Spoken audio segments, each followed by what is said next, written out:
This is the Mooks and the Gripes podcast. Hello, everybody. This is Trevor. Heretofore, Paul. Paul, how are you doing? Doing good. Yeah, I'm enjoying it. It's springtime, you know. It's yes. An exciting time. It's warming up, and I'm loving it. You and I, Paul, have been doing this for about a year. I was looking at our first recording, and it was in April of 2021. And it's now April 2nd of 2022. I was just thinking that. I was thinking we had to be getting close to a year. It's amazing. I can't believe it's been that long. It's been so much fun. It has been a lot of fun. I'm looking forward to many, many more. And I'm looking forward to today's episode. I'll start with a question that I think will get us right into the episode. Paul, what have you been reading? Yeah, that will get us right in. I have been reading Jane Austen. I've been really enjoying it. It's just been kind of a deep dive over the last couple months, but especially the last couple weeks is when I've really just kind of immersed myself, and it's been absolutely wonderful. I don't know why, but springtime and reading Jane Austen seems to tie in really nicely together, actually. I think so too. That's what I've been doing as well. That's what I've been reading. I have read a few other things which we'll bring up on another podcast, I think. But I actually this past week finished Mansfield Park and Persuasion.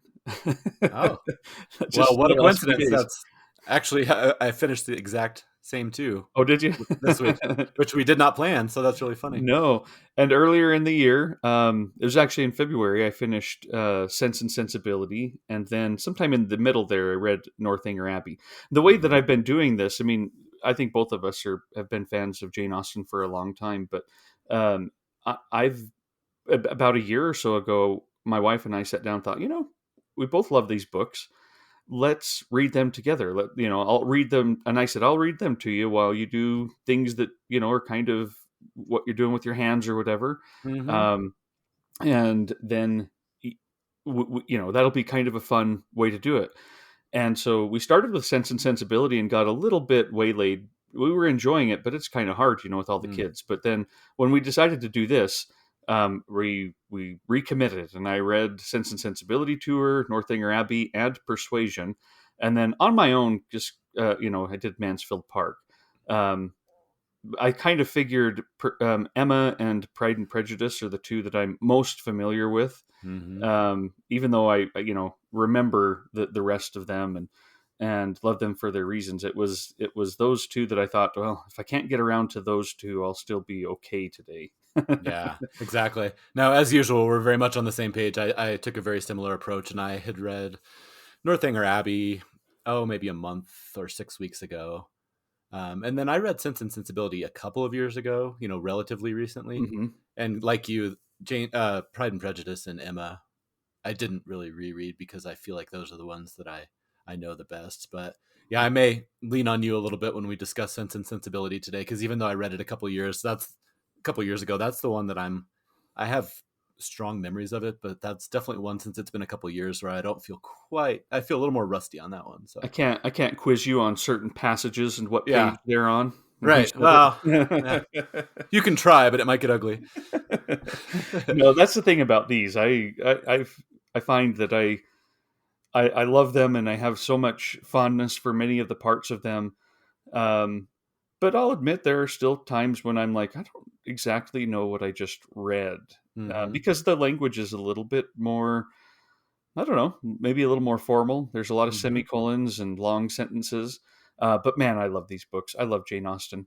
Let me ask you that. What is your general background with Jane Austen? When did you first discover her? I know she's one of your favorites. So let me know kind of how that all developed. Sure. Yeah. It dates back 20-ish years ago when I was in college, and I was an English major. So getting, exposed to all these different classics. And I took, a couple of Brit Lit classes, and I know that I read a couple of her books in there. But the one that really opened my eyes was there was a semester-long seminar that I took with someone named Professor Ray, who we will actually be chatting with later in this episode. And boy, that class just completely blew my mind and really solidified my love for Jane Austen.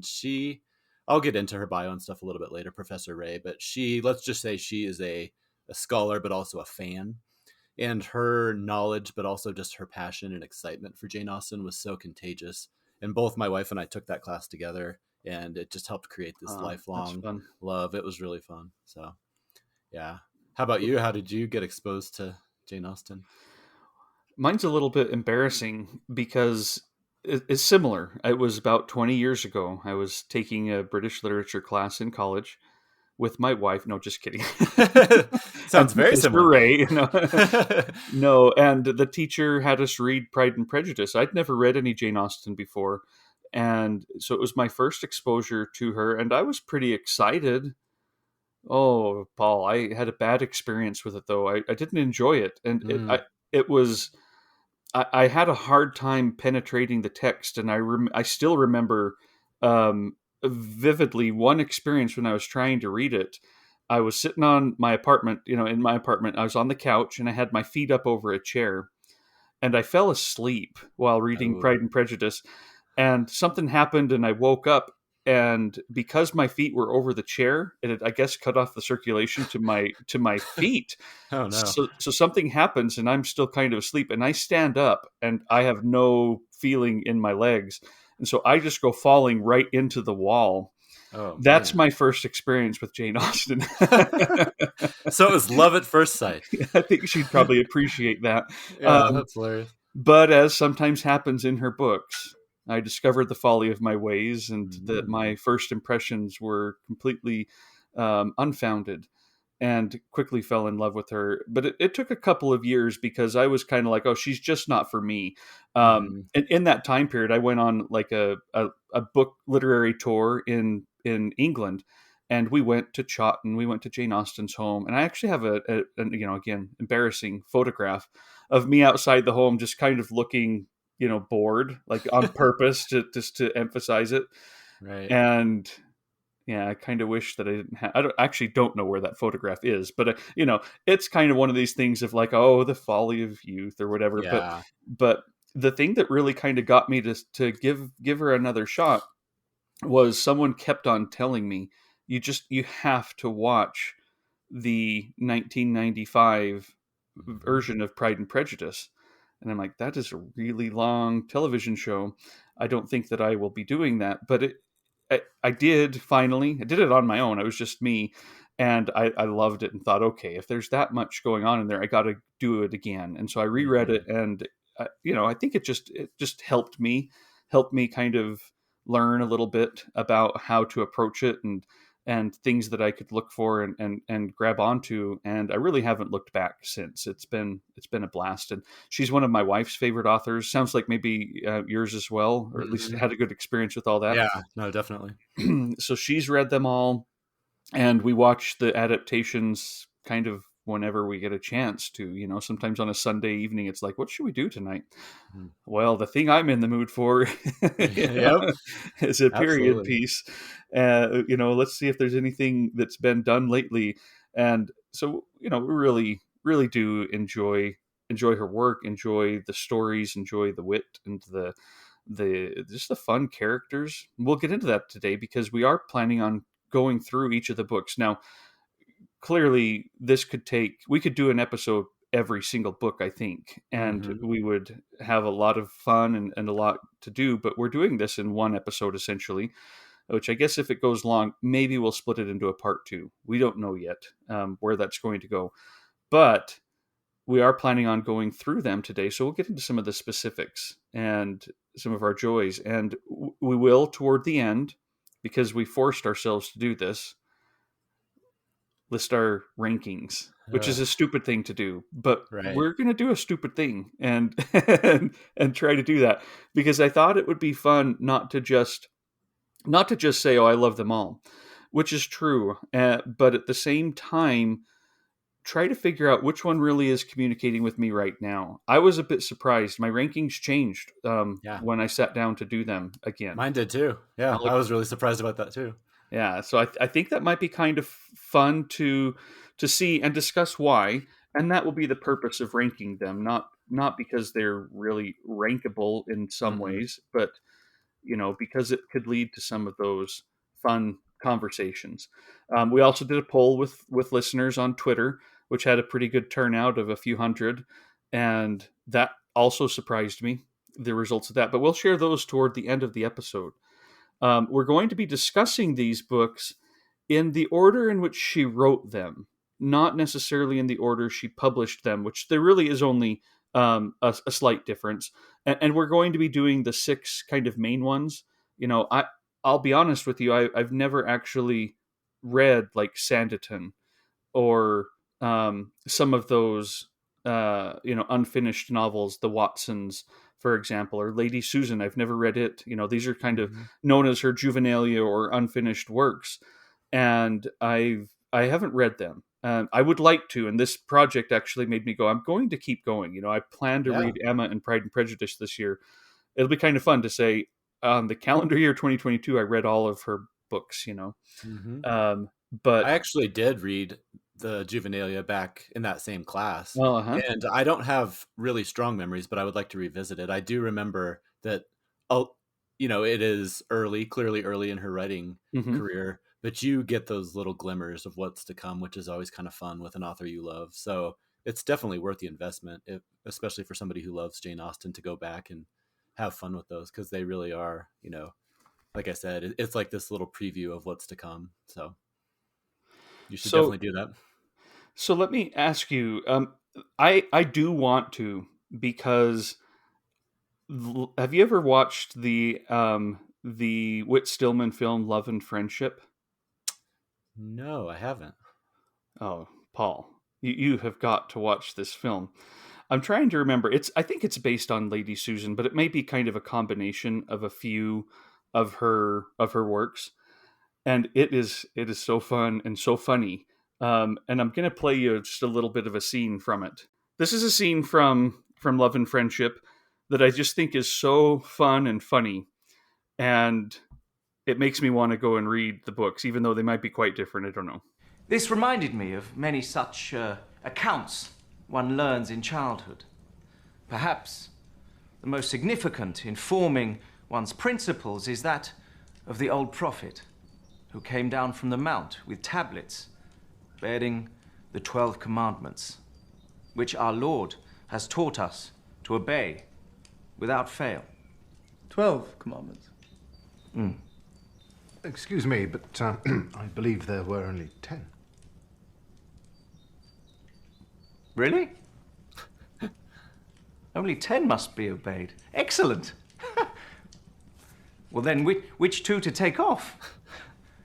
Perhaps the one about the Sabbath. I prefer to hunt. Well, After that, it becomes tricky. Many of the thou shalt nots. Don't murder. Don't covet thy neighbor's house or wife. One simply wouldn't do anyway, because they are wrong. Okay, I think you need to take that as an assignment to watch Love and Friendship. Absolutely. No, that's great. And I kept seeing it pop up, and I actually didn't really know what the connection was. So I'm glad you brought that up. I definitely will. But that's kind of my limited experience with any of her other works, other than the main 6 that you see published and that you get in boxed sets and all of that. And it definitely, like I say, makes me want to keep going. Mm-hmm. But the way we're going to be approaching these today is starting with her earliest written one, which is Northanger Abbey, even though this was published after she had died, at the same time as Persuasion, in the very tail end of 1817.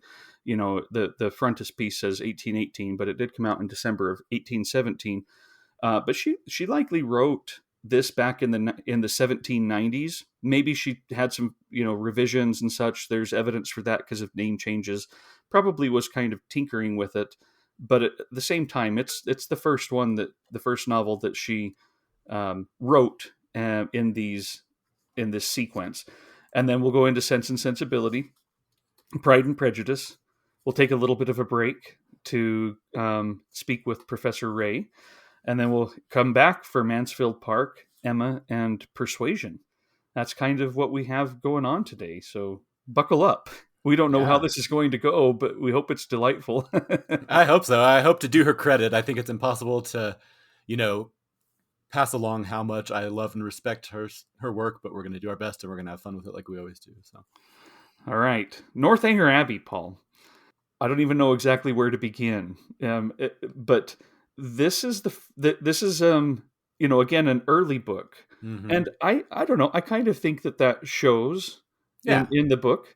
It's very well known as being kind of a satire on the Gothic romance, mysteries and thrillers, and kind of that horrific um, kind of writing. Right. And she's often coming around and taking little pots at other authors and what they're working on, and Mm-hmm. it is a lot of fun.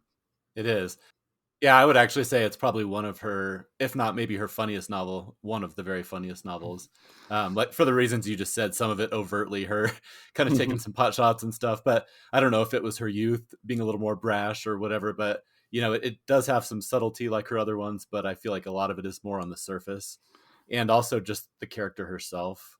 Catherine Catherine. Morland. She's just young and naive and kind of just all out there. Just a teenager who is feeling everything very dramatically and overreacting and falling for, you know, certain people and realizing later that she shouldn't have, and all of that. So yeah, it's so much fun. When I reread it, it was one I didn't have very strong memories of overall Hmm. because it had been so long since I read it, and it didn't really have that gravitas of the more well-known ones. But I was so glad to revisit it because it, like you said, you can tell that it's young, or it's an early one in some ways, but I kind of enjoyed that. It was kind of like a little bit of unfiltered Jane Austen.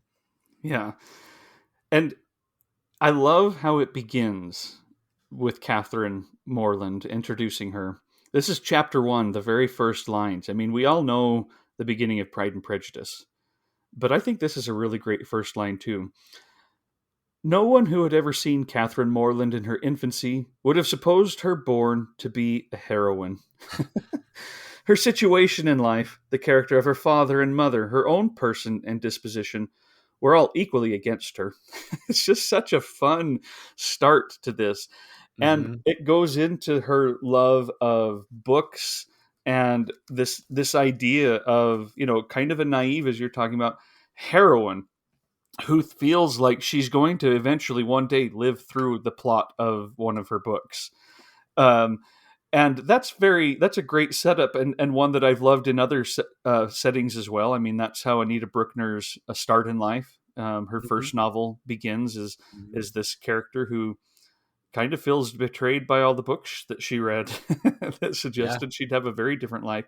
And even Elizabeth Taylor's Palladian has a very similar kind of premise to it, of women, young girls who are a little bit in their mind. And you think of other fun ones too, like Anne of Green Gables, just her love of these Mm-hmm. stories and poems, and the drama that can go on, even when life itself can be fairly mundane. But this is Catherine Morland. No one would think she would be a heroine, but here we go. Here's her story. I know. What a great setup. And I love that, all of her heroines, Jane Austen's heroines, are very different. But I do feel like Catherine in particular is very different. She stands apart from some of the other ones in a lot of ways. Just even by that setup you just read, like there's nothing about her that sets her up to be the heroine of this novel, but here we go. And it's kind of nice. There's another quote you mentioned that they're talking about, her love of books and the escapism. This is a really long quote, so I'll cut it off somewhere in the middle. I'm not going to read the whole thing, but it's talking about books and novels, and it says, "And if a rainy morning deprived them of other enjoyments, they were still resolute in meeting in defiance of wet and dirt, and shut themselves up to read novels together. Yes, novels, for I will not adopt that ungenerous and impolitic custom so common with novel writers of degrading by their contemptuous censure the very performances to the number of which they are themselves adding, joining with their greatest enemies in bestowing the harshest epithets on such works, and scarcely even permitting them to be read by their own heroine, who, if she accidentally takes up a novel, is sure to turn over its insipid pages with disgust." And, it goes on from there, but I just like how it's kind of like, it reminds me in some ways of kind of like Don Quixote, where it's kind of like this self-referential, like Hmm. humor, where she's kind of doing a pastiche on some of the very things she's doing within that book. And it's also interesting because I think, like you said, she's reacting against a lot of this drama and over the top novel stereotypes from the past, while she's also embarking on a career that's really going to Hmm. fundamentally change that. I mean, whether she knew how far she knew that she would get into all of that later, I don't know. but it's really fascinating that this early on she was aware of it, and to kind of see how that, plays out in her later novels is really interesting too. There are a lot of fun lines about reading and books in all of her books, but also another one in Northanger Abbey that I'll bring up. This is where Catherine is talking to, the hero of the book, Henry Tilney. And he's older and kind of loves Catherine because of her naivete. Some people think he's a little bit, I don't know, maybe a little bit. He takes advantage of that situation and maybe feels like it's his job to teach her. And I kind of think maybe there can be some validity to that, but I don't think he does it in any kind of malicious way. I really like Henry Tilney. But I love how he's talking to her, and she's a little bit embarrassed because of her love of reading and of these kinds of books. And he says to her, well, first off, she says, but you never read novels, I dare say. And he goes, why not? Well, because they are not clever enough for you. Gentlemen read better books. And I really like his response here. The person, be it gentleman or lady, who has not pleasure in a good novel must be intolerably stupid. I have read all of Miss Radcliffe's works, and most of them with great pleasure. The Mysteries of Udolpho, when I had once begun it, I could not lay down again. I remember finishing it in 2 days, my hair standing on end the whole time. Love it. And it's just, they have a fun relationship. And I also really like how this book, goes into some of her horrors. There's some pretty creepy passages and some frightening moments when, in the evening when Catherine is at Northanger Abbey and imagining, all kinds of bad things happening, or trying to find, secrets in her own room, as if those would be there, Right. That she fully expects them to be there. And it's just fun. The other thing I have to bring up that I thought was just ingenious and so fun is the kind of antagonist in the novel is just a buffoonish frat boy almost, or just a John Thorpe is his name, and I hate him, but I love him too, because you can see him so much today in all these guys who pull up in their big trucks and are always talking like, well, I could make it down that road, but I know you can't. And, all this, because that's how he is with his carriages. And it's just all about this kind of stuff. And he's just kind of an idiot. And he leads to some of the suspense and whatnot in the book. But it's a fun one. She's already got some really fun characters. I think I agree with you. They're a little maybe more caricatures in some ways, but man, they're still so much fun. And boy, I was really glad to see this one. And as far as adaptations go, we're going to talk about those just a little bit, listeners. We watched, I had seen it before. I had seen the 2007 Andrew Davies version that has Felicity Jones as Catherine Mortland. But I didn't remember it at all. But we watched it again last night, and man, I just, again, it was so fun. So yeah, no, that's interesting, because that's one of all of these stories. I'm trying to think. This is one I've definitely not seen an adaptation of, and I was curious if you were going to have any suggestions. I really like it, and it's on YouTube in high quality. I don't fully know if it's a completely legal version. I mean, it's been up for several years now. So maybe not. I don't know, but I couldn't find it anywhere else. So we just watched it there, and yeah, again, it was a lot of fun. Nice. We were watching Rogue One last night with Felicity Jones. So I was just thinking that I hadn't really seen her in very many other movies. So there's my opportunity. It ties things together nicely. That classic, Jane Austen adaptation in space. Yeah, exactly. Yeah. When the Death Star popped around the corner, I was very surprised. Yeah. My Death Star can go down Oh, that's fun. Other things that I have on this one is we do have, when I asked listeners to, or I guess Twitter followers, I don't know if they're all listeners, but folks to rank these, I also asked them to kind of put in a few thoughts, particularly for ones that Twitter only allows 4 options. So Northanger Abbey was not something people could vote for, but I said, for those that aren't here, go ahead and put in some of your reasons why. Sad to say that out of a few hundred votes, Northanger Abbey got 3 write-ins. And one of them, I'm not 100% sure, wasn't just a, hey, we can't forget this book. I don't know if they would really sit there and say, this is absolutely my favorite. Right. Um, but, there was it, Tara Olmsted says it is her favorite premise, which Mm. I can see that. I think it is a lot of fun. She says it can be difficult reading because the heroine's actions are so embarrassing, but the idea that she projects a romantic fantasy onto this family and convinces herself of it is brilliant. And then Austen takes mercy on her, showing she's not the only one. I think that's a fair assessment and a really good way of looking at it. Yeah, I do too. And I know my wife actually has a real soft spot for this one. I don't know. I didn't actually ask her how high it would rank among her favorites, but I think it would probably be pretty high up there because I know that she really does have a soft spot for Northanger Abbey, which for some of those very same reasons, I think. Nice. Anything else? I mean, again, we could go on for a long time, but anything else you want to say about Northanger Abbey? We'll Just get back to it, I think, when we're like talking about our rankings, because then we'll maybe be explaining more of our particular feelings. But Yeah, maybe I'll save it for that then. I think that makes sense that I'll bring up because there's some things about it that I think are not weaknesses, but maybe the reasons why I might not rank it quite as okay, highly that we can get into that a little later. I think that sounds good. All right. Sense and Sensibility, the novel published in 1811, the first one she published in her lifetime, and it was published, with no name. It was published anonymously, as were all of the ones that she published while she was alive. Northanger Abbey and Persuasion were the first ones that had her name on the cover page, and those only were published about 6 months after she died. But Sense and Sensibility, this story of a family, but really, kind of in a way, two sisters, Eleanor Mm-hmm. and Marianne Dashwood. I adore Sense and Sensibility. Um, I love the story of the loves and the disappointments and the growth, and its beginning is one of my favorites of any Austen novel, where you meet the brother John Dashwood as he attempts to be generous with his stepmom and his half sisters, because he's the one who's inherited where they've been living from their father, who has just died, and he's promised to take care of them. But steadily, his wife cuts it all away. Oh my gosh.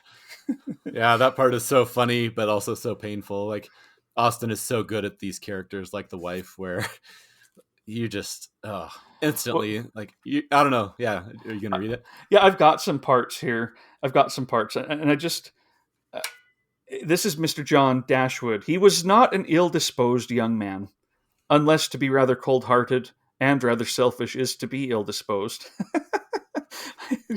But he was in general well respected, for he conducted himself with propriety in the charge of his ordinary duties. And then here's where we kind of meet his wife. Had he married a more amiable woman, he might have been made still more respectable than he was. He might even have been made amiable himself, for he was very young when he married and very fond of his wife. But that's him, and this Mm-hmm. way she keeps on cutting him away to, like, he's going to be generous, he's going to give them money and quite a bit of it. Well, surely that's not what your father wanted. He doesn't expect you to disinherit your own children for them. And he just, oh, well, that's right. He probably meant half that. And she steadily talks him down from all of that, to where he finally thinks, well, maybe I'll give just an annuity then. Certainly not. But if you observe, people always live forever when there is an annuity to be paid them. She's just Mm-hmm. horrible in so many ways, but it's By the end, so he's like funny. $20 here. It's Yeah, yeah. The part yeah. speaking of the adaptations, we just recently watched the Emma Thompson version, and they do a Hmm. really nice job of that scene in particular, where that's kind of kicks off the whole movie, and the two actors do a really great job of that, where it just steadily wearing him down, and you can tell he's trying to do the right thing, but he's also just so, I don't know if he's afraid or just so easily coerced by his wife that Yeah, by the end he's like, yeah, okay, whatever. I mean, clearly he doesn't really want to be generous. He's very persuadable, Mm-hmm. but yeah, his wife, until it isn't even just that she has taken away anything he might give to them, but she then wants to move and take the house immediately as well. And so there's that all, the first part of this novel is them all in this house with the mom and the three daughters, being, getting ready to leave and trying to figure out where can we live now that we can afford. And Mm-hmm. it's that's where we recognize that Eleanor, the oldest daughter, is the one who has the caution of, we cannot afford these homes, we cannot on Mm-hmm. this income. Whereas the mom, who's a little bit more like Marianne, just kind of wants to go for it. How many servants can we fit here, and where Right. can the stables be, to where it's just like, no, that none of that is even an option. Mm-hmm. But they're very disappointed by all that. Yeah, and that's a theme that keeps coming up in later novels. It's so fascinating that it comes up in different ways, but the reality of what you can afford versus this persona, or this, how you want to be seen in society, and the different ways that different characters react, Mm-hmm. or, I think that's so interesting. Obviously money plays such a huge Mm-hmm. role in status within all of her novels. And to see, I think that's one of the most interesting ways. Obviously love is the main way that she kind of shows the different actions and reactions of characters, but just that whole idea of somebody gets a fortune, somebody loses a fortune, somebody gains a house, somebody loses a house, and just the way that those ups and downs kind of bring out the different sides of characters is fascinating. And how the women in particular are just at the mercy of all Uh, of this. mm-hmm. That's part of what the cruelest act in maybe any of her works is in Northanger Abbey, to me, when um, the dad, General Tilney, just kicks Catherine out of their home Mm. just on the spot, because he's just found out that while he's been very nice to her because he thinks she has money, he finds out that really she doesn't. And so he just, on the spot, someone he's been very polite to and solicitous to, who has done nothing wrong herself, Yep. just kicked out, and her He bas- prospects are gone. and he basically just puts her on the equivalent of the city bus and sends her Mm-hmm. off. It's pretty relatively dangerous, and a very rough ride and all that stuff. Yeah, Yeah. exactly. Just at the whims of so often the women are at the whims, rather through the way that inheritances are passed down, or Mm-hmm. a factor She's like you just mentioned. It's a business proposition. She Mm-hmm. is an asset, for one of his sons, and he sees her as that, and could be kind to her just because he feels it's the proper thing to do, but there's no heart in it. It's a business, and when she is shown herself to be of no worth, she is gone. And similar with these three daughters, in Sense and Sensibility, again, Margaret is very young. She's what, 12 or I think 13 12, maybe. maybe. Yeah. She kind of pops in now and then in the book. Sometimes I'm like, did Jane Austen forget about her? Right. But it's about Eleanor and Marianne, who, they've just been essentially disinherited to an extent because Mm-hmm. their mom had no son. And so they are kicked out. Their only prospect is whether they can find somebody, who will marry them, who's already wealthy. And those stories play a big role here. And indeed, they're the parents of these prospective suitors. Edward, the kind of the hero of this book, who is courting Eleanor.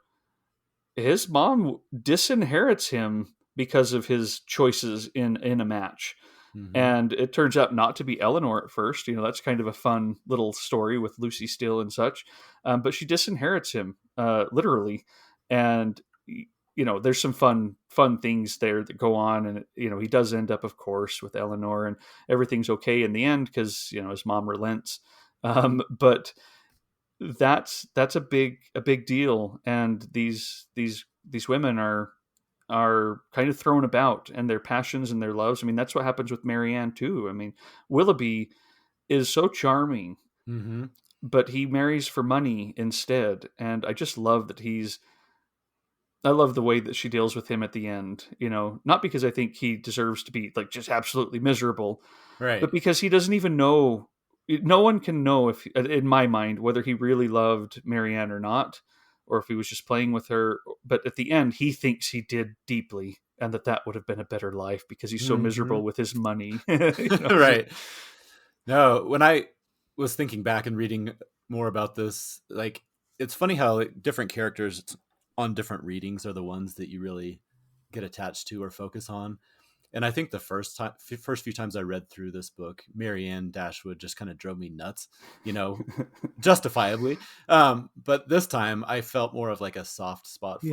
Yeah, And me and too. she was actually one of, when I was looking back through it and thinking about it this time, I think she's one that actually stood out to me, of just, I don't know, her spontaneity and her excessiveness was actually kind of endearing to me this time. I mean, of course she's still frustrating, but like, it's that whole idea of who you think is the perfect person in the world for you versus what would be best for you in the long run and what would mean true happiness, and just the back and forths with Colonel Brandon, who's not, quite as appealing, or not nearly as appealing, at least on the surface, as Willoughby, and just the way that whole thing plays out. I really enjoyed that aspect of it this time. And Hmm. not that Marianne didn't still drive me nuts, but um it's just always funny because in Jane Austen's books, often there are those wiser characters who usually do still have plenty of flaws, but then there's also the flighty, impulsive characters. And I don't know, it's just the way those two play off of each other, I, is always so fun. I still find her so lovable, though. She is Mm-hmm. frustrating. In fact, when I was reading this is I don't know if I should share this or not, but when I was reading this one to my wife earlier this year, my wife is like, "Oh, Marianne is so difficult. I can't imagine living with her. How she's so, all these things."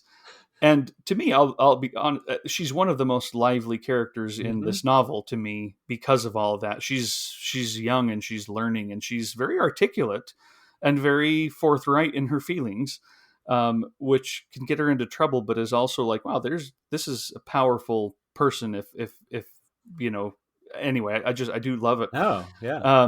But I was telling my wife, you can't say all that, because when I read Marianne, the person that I see is your sister. my wife's older sister is just Marianne to me to a T. Mm-hmm. And my wife goes, "Oh, I'm gonna have to give her a call. I'm gonna call her now." And Uh-oh. I'm like, "No, no, no! You cannot call someone up and say, 'Hey, Trevor just we were just talking. We're reading Sense and Sensibility, and he said you're just like Marianne.'" I'm like, You cannot say this. This is between you and me." And she goes, Uh-huh. "I'll bet I'm gonna do this in a different way." And so she calls and she goes, "Hey, what Jane Austen character do you think you are most like?" To her sister. And her sister goes, "Oh, probably Marianne." So she knows it, That's she knows it, awesome. she owns it. And I thought, oh, that's funny. And again, I do love Marianne, and the I feel bad for her because she's so certain of her love, and I believe she would have always been faithful to someone like Willoughby had he loved her and married her.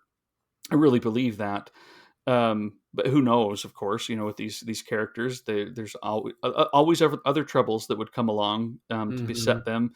But I think that she would have done it, and just the wake up that she gets in this book is pretty harsh. Yeah. It's a very sad one to me, but one that makes me just all the more admire her because of how she does get through it Mm-hmm. and accept that she was wrong in the past and learns to love someone that she first thought I could never love, this boring person. Right. He doesn't love deep enough. She's Mm-hmm. very judgmental. Yeah, she is. But I really like that too. Like you said, it's kind of where you start to get into some of the nuance that Jane Austen is so good at with these Hmm. characters, where just because somebody's a strong person, I mean, there's a lot to be admired in being a strong person, but that can also lead to all kinds of what could be perceived as faults, and lead to all kinds of other issues. I mean, if you talk about a strong woman like Marianne, I mean, when you hear strong woman, it seems like that would be 100% a positive thing. But I like that whether it's the men or the women, different ages, like they all have these strengths and things, but she doesn't shy away from, like, there's repercussions of being a strong personality or for feeling this strongly. So Hmm. yeah. Um, so talking about feedback, then when I did the poll, Mm-hmm. I'm going to spoil it just a little bit. Sense and Sensibility didn't do super well with folks. And Simon Thomas, who will be joining us, very soon. I'm excited about Mm-hmm. that. I Simon, am we'll too. see you. But he didn't vote for it, so he's kind of part of the problem. But he did say, feeling sorry for Sense and Sensibility, which is a close second for me. some of the funniest lines in all of her oeuvre, which I agree with. I do think that, this one I could go through and highlight so many of these passages between mother and daughters, and the two sisters. And, I love Margaret. I think she's so funny. It's a blast, and really well done comedy in the midst of some pretty tragic things, and close death, close encounters with death, things like that. But yeah, definitely one that I'm anxious to kind of see where it stacks up in yours. I But and know. adaptations, you did mention the 1995 Ang Lee, Emma Thompson version, which I also love. I think it's my favorite. But I also really like let's get back to Andrew Davies, the series from 2007. I don't know if you've seen that. It was, again, one of these made for British television. I think it's 3 episodes, might only be 2, but it's a good one as well, and is a little bit different. We watched both of them this year. Again, we'd seen them both, but we watched both of them again in the last month or so. Really fun to see them both in close proximity to one another. Yeah, no, I haven't seen that one, but I definitely plan to spend some time going through some of these adaptations that I haven't watched before. But yeah, when I rewatched the Emma Thompson one, I was really, I did. It's just so well done, and to some degree, some of the subtlety, just like often happens with a movie, some of the subtlety of the characters is taken out a little bit. I think there's been some criticism, or maybe not criticism, but just acknowledgement that the screenplay kind of smooths the edges of the two male characters and makes it a little more black and white than it is in the books between Willoughby and Colonel Brandon, things like that. But Yeah. they all do such a good job, just the casting was so well done. And, you get the stuttering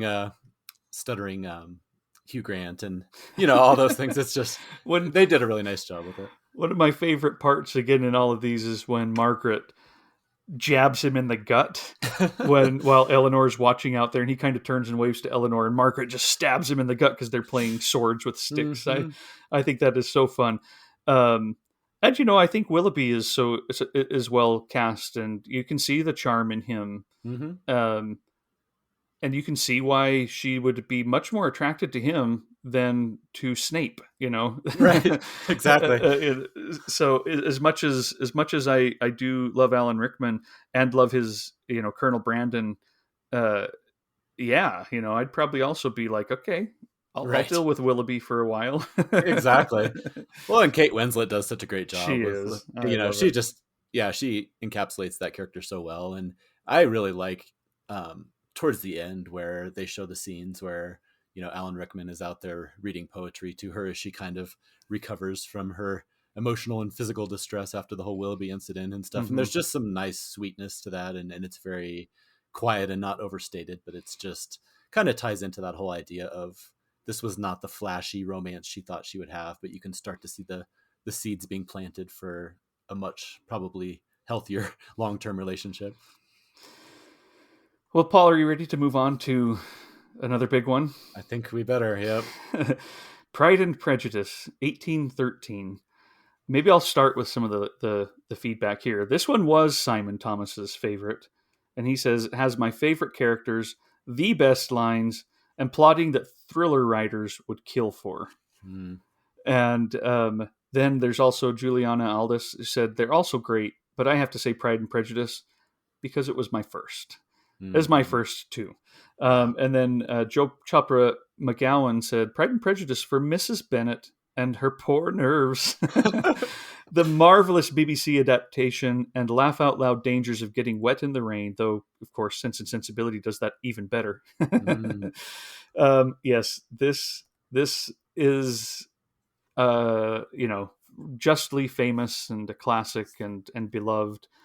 And I'll let you go on this one. I think I've jumped in on each one of these and left you going, wait, but I have things to do. Oh, you're doing a great job. I mean, for this one, I think, it's hard to argue that these aren't some of the very strongest characters in all of Jane Austen. I mean, Elizabeth is probably the consummate heroine or leading lady of Jane Austen, or at least she encapsulates so much of what, I love about her heroines. she may be to me she's Austen's most vibrant character, Mm-hmm. but she's one of the best in all of books for me. Oh, all of books. Yeah, Yeah. I can't think of another character off the top of my head right now. I'd like to try this, but who is so alive Mm-hmm. and oh, it's fantastic. Yeah, I love her just, in that day and age, the way she'll just take off across the country walking and just, she's just it's raining or whatever and she just goes for it. And I like the way she manages her family and you know, I love every member of that family so much. It's just, you know, so difficult and painful to read, but I love the way that both her, I guess, and her older sister both kind of do a good job of managing their parents, who both have so many faults and warts, But yeah, Well, while you're on that, yeah, one of yeah. the passages that I highlighted to read, I think, shows Lizzie's wit and her articulate nature, her somewhat biting criticism, and her problems with her family. Mm-hmm. Um, they're talking here. She's talking with Jane, her older sister, and talking about Jane, your sweetness and disinterestedness are really angelic. I do not know what to say to you. I feel as if I have never done you justice or loved you as you deserve. And then um, Jane, kind of returns some of the praise. Mm-hmm. And this is what Elizabeth says. Nay, said Elizabeth, this is not fair. You wish to think all the world respectable, and are hurt if I speak ill of anybody. I only want you I only want to think you perfect, and you set yourself against it.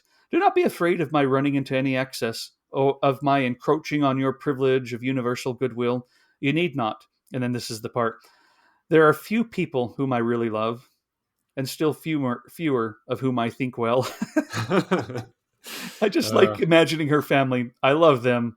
I don't think well of them. no, exactly. There's another line where her family is embarrassing themselves at some public event, and it says, "To Elizabeth it appeared that had her family made an agreement to expose themselves as much as they could during the evening, it would have been impossible for them to play their parts with more spirit or finer success."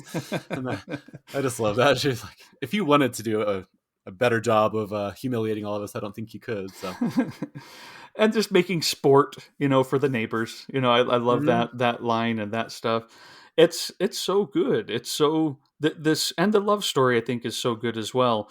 And the other characters, the side characters, one of my other favorites is Caroline Bingley, who's Mm. pretty awful of a person, Mhm. but she spends quite a bit of time with Lizzie. You know, they're sitting there together. They have to sit there and do something, and they're all in the drawing room, and Mr. Darcy's sitting there reading, and Lizzie's reading, and Caroline is also reading, and this is what Caroline says after a yawn. How pleasant it is to spend an evening in this way. I declare, after all, there is no enjoyment like reading. How much sooner one tires of anything than of a book. When I have a house of my own, I shall be miserable if I have not an excellent library. No one made any reply. She then yawned again, threw aside her book, and cast her eyes round the room in quest of some amusement. Just that hypocritical, I'm going to try and impress Darcy and Oh say all these yeah. lofty things, but she hates it. She's exceptionally bored reading where everyone else is reading. And I And how love she that line is always, on like people's placards and people's signs, and it's from Caroline Bingley. I know.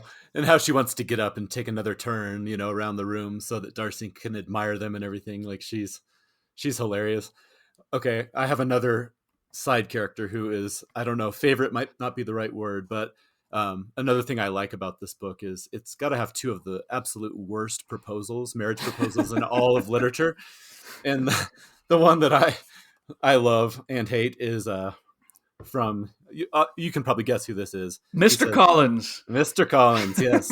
He says, "My reasons for marrying are first, that I think it is a right thing for every clergyman in easy circumstance, like myself, to set the example of matrimony in his parish. Secondly, that I am convinced it would add very greatly to my happiness. And thirdly, which perhaps I ought to have mentioned earlier, that it is the particular advice and recommendation of the very noble lady whom I have the honor of calling patroness.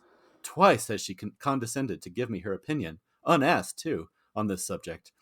And it was but the very Saturday night before I left Hunsford.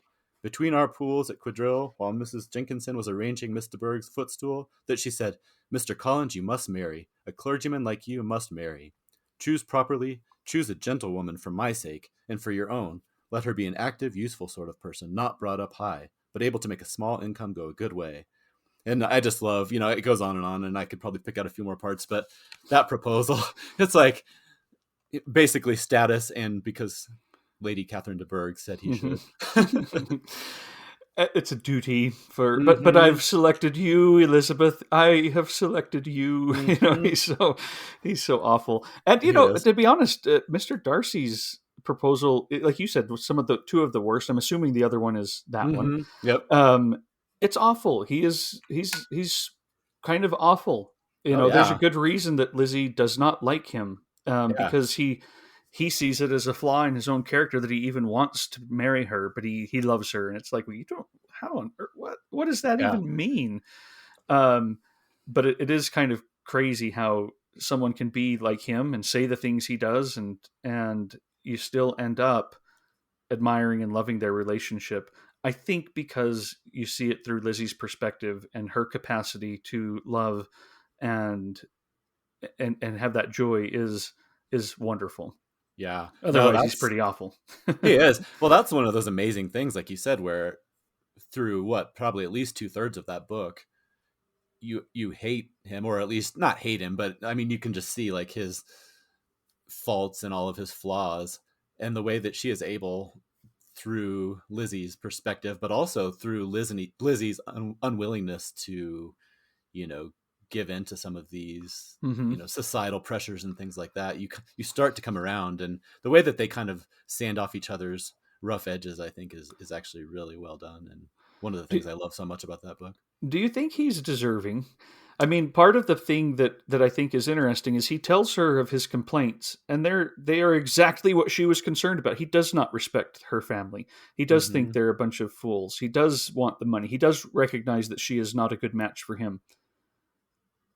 And it's her who kind of goes, "Oh, well, now that I can see it from his perspective, he's right, and he's justified." And it's like, well, he still has all of those same feelings. He just also has some other good ones, and you end up caring for him, even though I'm just not 100% sure he's deserving of Lizzie. No, I think you're right, but I don't know. As I was rereading through these books, that's actually one of the things I was going to bring up that I appreciate so much is there's some gray areas in almost Mm. every character and on almost every relationship where it's not, these get kind of stereotyped as like fairy tales, or they always end with a wedding and things like that, and some of that is true, but I really think there's a lot of, I don't know, darkness might be too strong of a word, but it shows like the flaws of humanity, and not Hmm. all of these relationships are perfect by any means, and something that I actually kind of appreciate is that messiness. And there's no guarantee these are all going to work out, because there are many other older couples in these Mm, books who probably have had similar stories that could be told about them. Some of them are happy and some of them are not. right. And it's just the fun of all of this. Let's talk about the adaptations of Pride and Prejudice. There are there are many. Hmm. I don't think it's a great adaptation of the book, but my wife introduced me to the 1940 adaptation with Laurence Olivier, Oh. and it is a lot of fun. It's very much as if they took some of the plot lines and then tried to make it look like Gone with the Wind. Right. And it is a lot of fun. I liked it so much more than I thought that I would. Again, not maybe the best adaptation, but definitely one that I would recommend as a fun movie, especially as Hmm. someone who loves Pride and Prejudice. Um, there's these kind of side ones. There's what's the one from India, the Bollywood one? Is it Bride and Bride and Prejudice? Prejudice. Yeah. Yeah, I like that one's just kind of fun. Hmm. There's so many of these plot lines, but when you get to actual adaptations, I think the two that stand out are the 1995 and the 2005 Hmm. version. The 1995 longer one, and then the 2005 Keira Knightley Hmm. cinematic, beautiful looking Right. one for sure. I'll just say I can credit the 1995 one for starting this whole thing for me. Hmm. That was my first, you know, kind of twinges of love Yeah. for Jane Austen and for these stories. And I think that it is an absolute masterpiece. I love the casting. I love the way that they play it. And I was really excited in 2005 to go and see the Keira Knightley version with my wife, and we both kind of walked out of that thinking that was just a bunch of pretty pictures and a Yep. kind of a gross. I know people love it. I think it's silly. There's like some guy who's always talking about how much better it is than the 1995 version. I'm like, man, I do not agree. I think No. that they miss the mark so often. Having Lady Catherine de Bourgh visit in the nighttime, Mm-hmm. to tell Lizzie she cannot marry Mr. Darcy is just preposterous for the time, Mm-hmm. and silly, and completely misses it, even though it's the great Judi Dench playing it. Right. And to me, it was just a bunch of, hey, let's put the camera here so that it gets this lighting, Mm-hmm. and is so much more of that. I do not like it. I do not like No. it much at all, but I love. In fact, I could go watch it right now and spend the whole day watching it. The 1995 BBC version. Yeah. No, I actually mirror your feelings very strongly on both of those. I was very not impressed by the 2005 version. Like you said, it's beautiful, but that's about all you can say for it, in my opinion. It doesn't do the work of. It doesn't seem to me to really respect the core material, which I know that that's not always what something starts out to do, and And not. adaptations can Mhm. change and do things. Yeah. Yeah, exactly. But it just, yeah, not successful in my opinion. But yeah, 1995. It's, yeah, I don't know. Of all the adaptations of all the books, to me, this one is on a pinnacle all by itself. I love everything about it. Like you said, the casting. I mean, Jennifer Ehle does such a wonderful Hmm. job as Elizabeth, and of course, Colin Firth does such a great job as Darcy, and his Yeah. falling in the lake. Is a his thrilled hearts across America, I think, and Britain. Yes. I remember, speaking of Professor Ray, I don't think I'll probably bring this up when I chat with her. She was so funny during that class. She would show us little snippets of some of the different adaptations, and especially this one. In this part, she was so funny. She paused that scene, and she would like run it back, and like it was really funny. She really brought a lot of the humor and joy into the humanity of, like, yes, they're wearing period pieces and this all took place hundreds of years ago, but there's still like fun and Hmm. passion and sexiness and all these things about it that, I really appreciated her kind of showing us that. So, but yeah, that we've watched that one probably 4 or 5 times over the years, and like you said, I could go turn it on and watch it right now. I love it. And your family, are they healthy? Mm. That kind of stuff where he's Uh-huh. sitting there sopping wet and asks her again. I mean, it's so well played out. Hmm. I love it. Well, and her mom in that one, Mrs. Bennett, is so good. I mean, everybody is, but I just love her. Yeah, like they said, her nerves and the way she's just so over the top, and lots of door slamming and fans going and everything else. It's Mr. Collins too. Oh mm. man, sitting there eating dinner while trying to, talk and all. Oh man, it is a blast. It is. All right, well, let's take a little bit of a break from our discussion of the books so that we can meet Professor Ray. Now, Paul, you're going to be doing this one on your own. I actually can't make the time, so you'll be talking with Professor Ray. When we come back, will not have had the benefit of knowing that. Neither will you. We're gonna keep recording our Hmm. and get onto Mansfield Park. So I don't know how it'll all line up, but I am excited to hear what she has to say. You shared with me an interview that she did where she was talking about music in Jane Austen's works, and I thought that it was delightful. So I'm Mm. excited for you to have that opportunity to reconnect with someone that I think you have shown you admire a great deal, and credit with a lot of your joy in this stuff. Yep. And I'm excited to hear how that conversation goes. But why don't you introduce for listeners who Professor Ray is, and tell us a little bit about who they're going to be hearing from. Yeah, so Professor Joan Klingel Ray, she is, as you said, just one of the founding reasons, that I credit her with my love of Jane Austen, but I also credit her in many ways for just my growing love of literature and classics around this period of my life. And for some of those reasons I've already talked about, she just injected so much life and passion, but she also showed a little extra work to understand what's going on, and spend some time just learning about a society, how much that can just open up these books and make you appreciate all the subtleties and things that are going on. So I'll just give a really quick bio just to give people some idea of about her. So she earned her AM and PhD degrees in English at Brown University through Brown's University Fellowship. And then she came to the University of Colorado at Colorado Springs, which is where I met her. She actually started there in 1978 as a tenure track assistant professor, and she taught there for over 30 years before she retired in 2012 as a professor emerita of English. And then she has some really interesting Jane Austen facts about her. So she has served on the board of trustees of Chawton House Library for the study of early women writers in Hampshire, England, which is located on the estate that once belonged to Jane Austen's brother, Edward Austen Knight. And then she's also obviously an enthusiastic fan of Jane Austen. She was actually the former president of the Jane Austen Society of North America. So she has all kinds of credentials in addition to the passion. And she also wrote another book that's kind of interesting if people want to check it out. It's called Jane Austen for Dummies. And so if there's somebody who wants to go in and kind of learn some of these backgrounds in the society and what does all this mean, what is a barouche and all these different things, that would be a great way to do it. I think it's, for somebody who wants to spend a little extra time, it's amazing how much just knowing those types of things can help. So yeah, so now she's retired and she still enjoys sharing her love, of Jane Austen. I know that she, like you said, she's been doing lots of interviews and she'll speak around Colorado Springs in the Denver area all about Jane Austen. So not only is she a scholar, she's a fan, and that really comes through, and I can't wait to talk to her. That's exciting. Well, here we go. I will back off and let you guys get to it.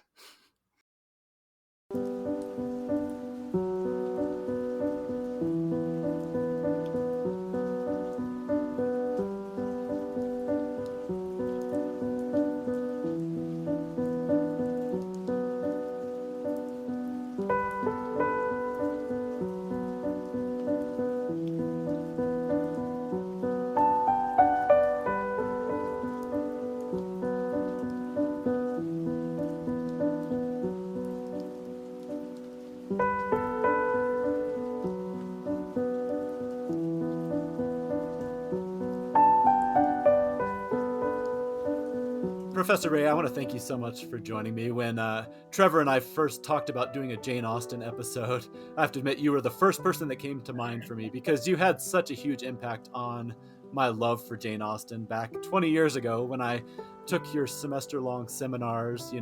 Just your passion and your knowledge for Jane Austen were so infectious, and it really did build a lifelong love of her work for both me and my wife. So thank you so much for joining us. Well, thank you, Paul, for inviting me. I am always delighted to talk about Jane Austen, whose writing skills I respect so much.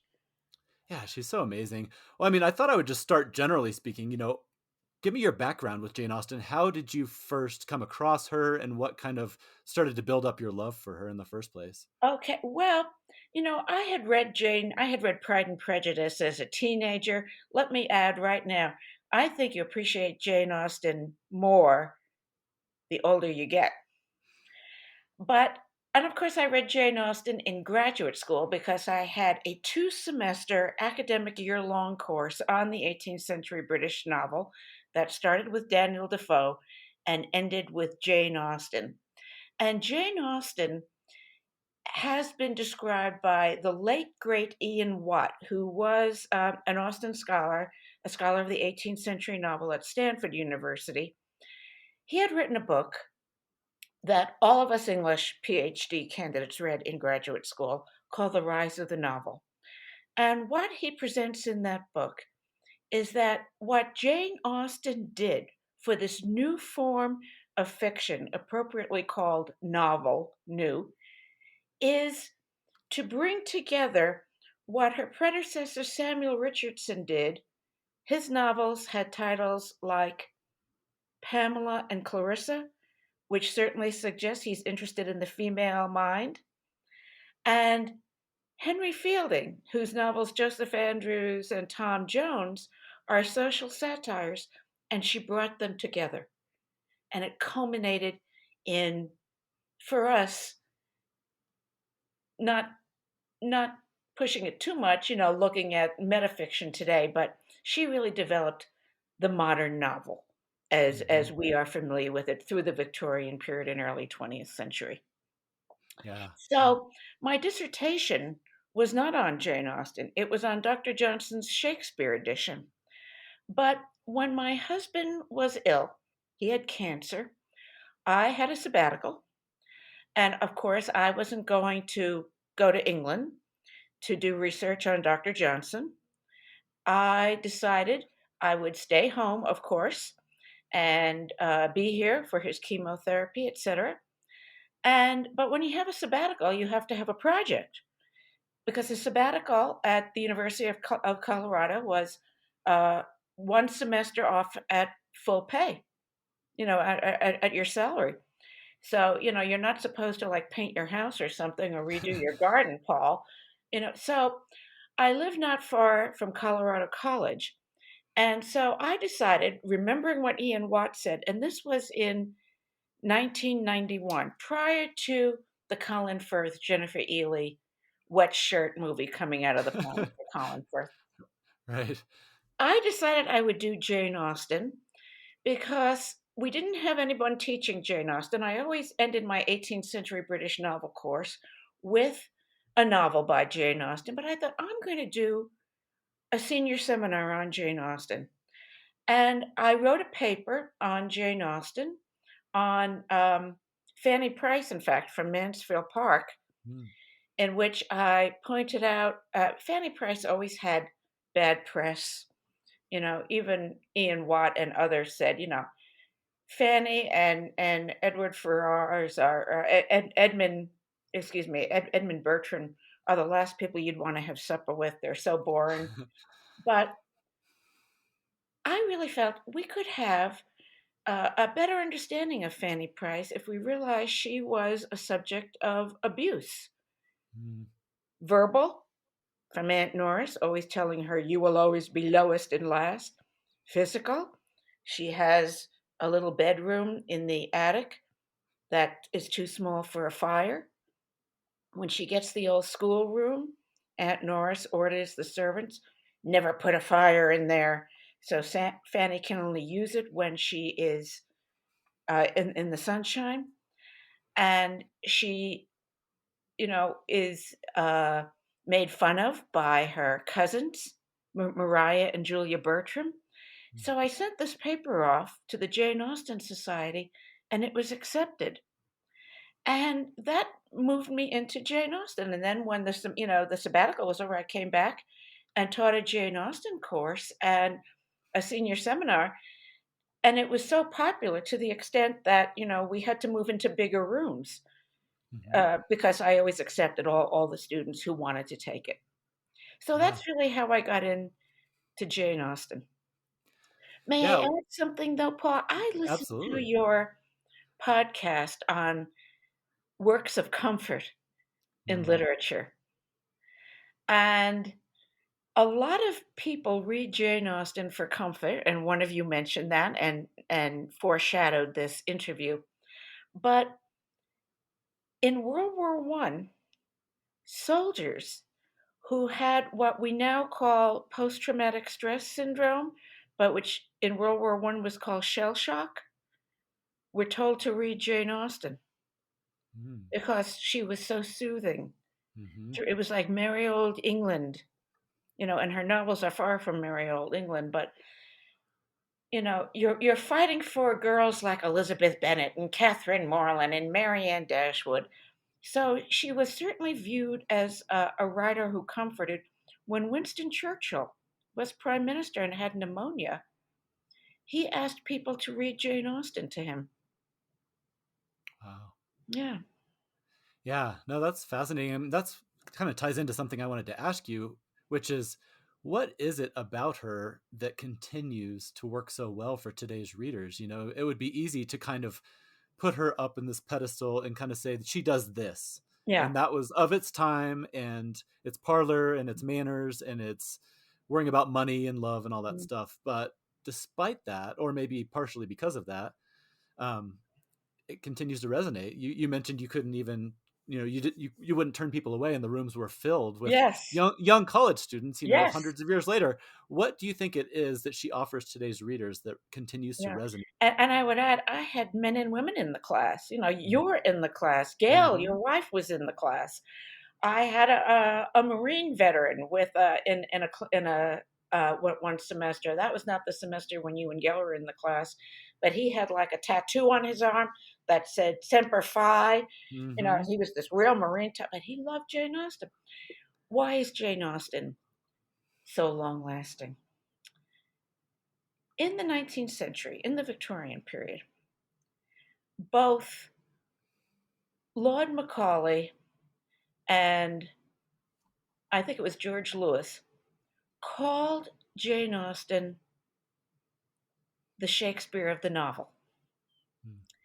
And Dr. Johnson, my dissertation person, said Shakespeare was a poet of nature, and by that he meant human nature. Human nature is always the same. I mean, go back to Cain and Abel, there is jealousy. Mm-hmm. And Jane Austen does the same thing. Human nature never changes. So you have Elizabeth Bennet in Pride and Prejudice. Nowadays, she'd be at Columbia University Law School or Harvard Law School. Right. She is so smart. She is so quick. Even her father says there is something more of quickness in Lizzie than in her other sisters. But girls couldn't go to school, let alone college in those days. But she gets her intelligence out in her conversation with Darcy. And again, human nature. You look at Fanny Price in Mansfield Park. She is sexually jealous of Mary Crawford, who is getting the attention of Edmund Bertram, whom Fanny had always thought of as a kind of brother figure, her very nice cousin. But as she gets older and her hormones are starting to Mm-hmm. churn, she is starting to feel amorous towards him. And when she sees Edmund paying more attention to Mary Crawford, the attractive Mary Crawford, and there's a great line in Mansfield Park, which reminds us what a great writer Jane Austen is. Edmund had purchased a horse for Fanny for exercise. And then he lets Mary Crawford ride the horse. You may remember this scene, Mm-hmm. Paul. And it's supposed to be Fanny's time to ride the horse with Edmund. And Fanny is standing there, seeing Edmund and Mary in the distance. His head moved closer to Mary's. He touched her hand. The mind provided what the eye could not see. Oh, I yeah. mean, how many high school senior girls are jealous because the guy they like is paying attention to another girl in the Mm-hmm. school? This is exactly what Fanny is going through. Human nature never changes. That's why it's called human nature. So Yeah. I think that is why Jane Austen stands the test of time. Yeah. And No. and in the 19th century, it was mainly male critics who praised Jane Austen for this grasp of human nature. There's a wonderful little anecdote about her that a person who knew her mentioned about her. This person's father rented Jane Austen's brother's mansion, Chawton House. And it was just a walk up from the Chawton cottage where, after 1809, Jane and her sister Cassandra and mother lived. It's now the Chawton House Library. And this woman said, she was about 20 years younger than Jane Austen. She said, I remember Jane Austen. She didn't partake that much in conversation, but she was always looking around at the other people around the supper table as if getting ideas about human personalities for those novels, which at that time we didn't know she was writing. Mm. Because she published all of her novels anonymously, Mm-hmm. which was appropriate for a lady. Yeah. Yeah, no, I think you're right. And I don't know, don't you think that sometimes I think she's getting more and more credit for, I don't know if subversive is too strong of a word, but she has some very powerful, whether it's feminism, whether it's societal criticisms, things like that, that I don't know for a while maybe if that was acknowledged as much as it has been. I think that continues to be one of the things that resonates with people is just how much is going on underneath the surface that you don't see at a first glance. It's very interesting. Back in the late 19th century, a female reader spoke about the fine vein of feminine cynicism in Austen's work. And then that was forgotten for many years. And Mm, it was just Gentle Jane. right. And Jane Austen, the writer of courtship Hmm. novels. But certainly, um, she is a satirist, as Henry Fielding was. And Hmm. her satire is very subtle. I'll give you an example. In Persuasion, her last completed novel, which she did not live to see printed, she has two characters from the nobility: the Dowager Viscountess Dalrymple, and a dowager is the wife of uh, the widow of a viscount or a baron. So she is a dowager. And her daughter, the Honorable Miss Carteret.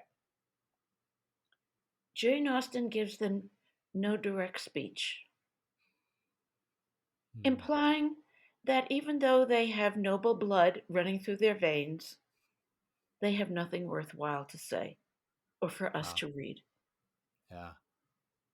Wow. Yeah, that's really powerful.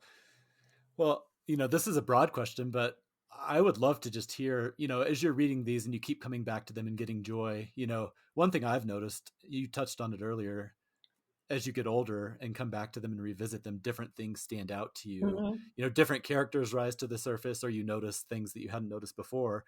Just generally speaking, what are some of your favorite passages or characters, and how have they kind of evolved or changed over time, or how have Yeah. you changed the way you've looked at them? Well, especially after I retired, I swore I would never give another Jane Austen talk. And then I was asked about 2 years after I retired. It was actually, yeah, a year after I retired, to give a talk at a Jane Austen Society event in front of 7,000 listeners, Wow. a conference about Pride and Prejudice. And, I've always loved Elizabeth Bennet. Who doesn't love Elizabeth? Darcy loves Elizabeth Bennet. But what I realized was that Darcy, and I didn't realize this when I was teaching you this, Darcy is always trying to explain himself to her, and she's always pushing him away. And I had not realized that until probably my 50th reading of the book. That is how subtle she is. Mm-hmm. One of my favorite passages is from Persuasion. Last week, I spoke at the celebration of life for Betty Ross. Betty Ross is the widow of Murray Ross, who founded TheatreWorks, and she co founded TheatreWorks with him. And we had been friends for 43 years. I was asked by her son to be one of the speakers. And Orion emailed me and said, Joan, you're the closest thing we have to a preacher. I am not a minister, I'm not ordained, but I do go to church. And he said, we need a sermon from you. So I thought, well, Betty was an atheist. I'm not going to preach from the Gospel of Matthew, Mark, Luke, or John. But what I did tell the group when I was at the memorial service, it was up at the Ent Center at UCCS. Mm-hmm. I said, I'm going to preach from the Gospel, one of Betty Ross's favorite Gospels, the Gospel of Jane Austen, actually from Persuasion, Volume 2, I think it was Chapter 4. One of my favorite passages. Anne Elliot and Mr. Elliot are discussing what is good company. And Anne says, I think good company is the conversation of clever, well informed people. Mr. Elliot says, I must correct you. That is not good company. That is the best. Mm. And I spoke how Betty was the best company. And I think that is so true. That is the best company. Absolutely. Yeah. No, that's great. Well, I'm going to put you on the spot, and you can say no if you want to. But Trevor and I during this episode charged each other with trying to rank in the order of our favorites from least to greatest her 6 major novels. Is Mm-hmm. that something that you would be willing to take a swing at? Do you have that Yeah, in your yeah, mind? I can do that. Okay. And I can do it actually from a kind of academic point of view. Okay.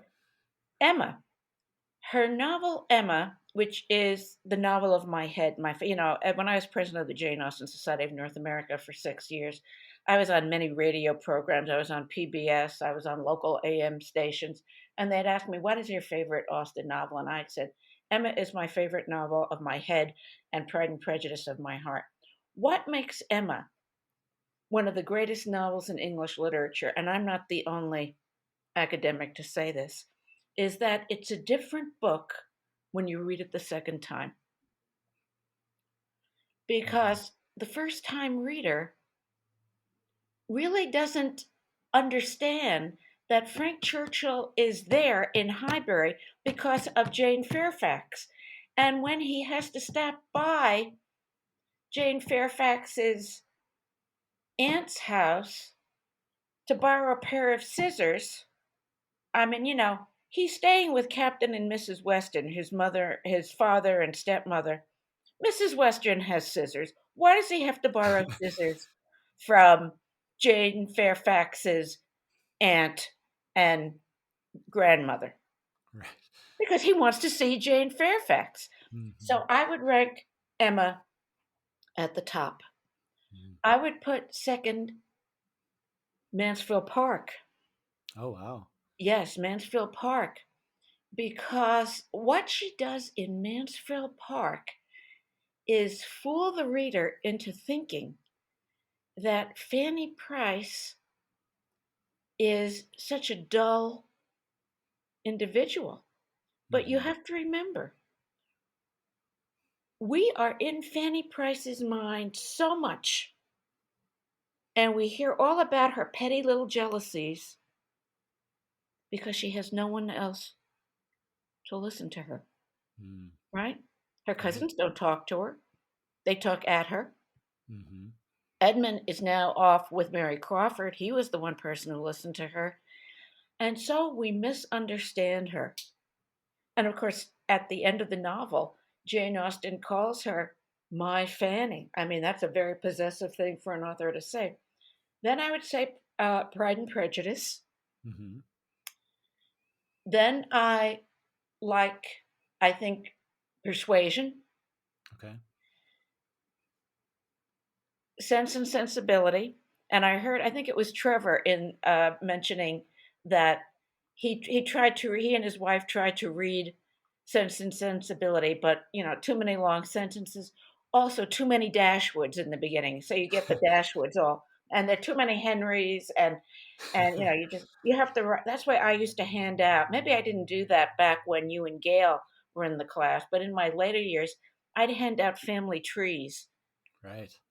Maybe you actually received them from me because students needed to know who was who in the Right. notes. And Mhm. finally, Northanger Abbey, North, which is actually her reworking of a book that she wrote much earlier. And in that novel, she is very overt in defending the novel form because novels, in Jane Austen's youth, were viewed as kind of dangerous reading. Mm. Like Marianne Dashwood reads too many novels of sensibility, so she's too emotional.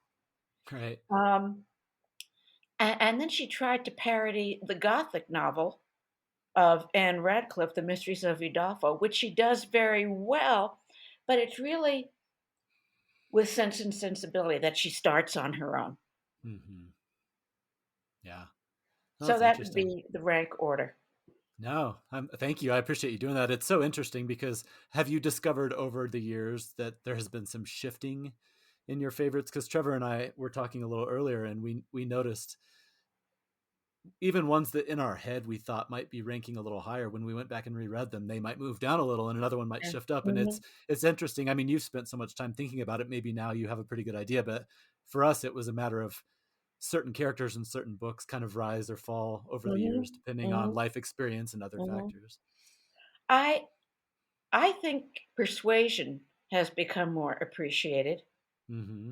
I also think Mansfield Park has become more appreciated because, when I started doing Jane Austen in 1990, 1991, it was groundbreaking for me to point out that Fanny Price is a victim of both active and passive child abuse.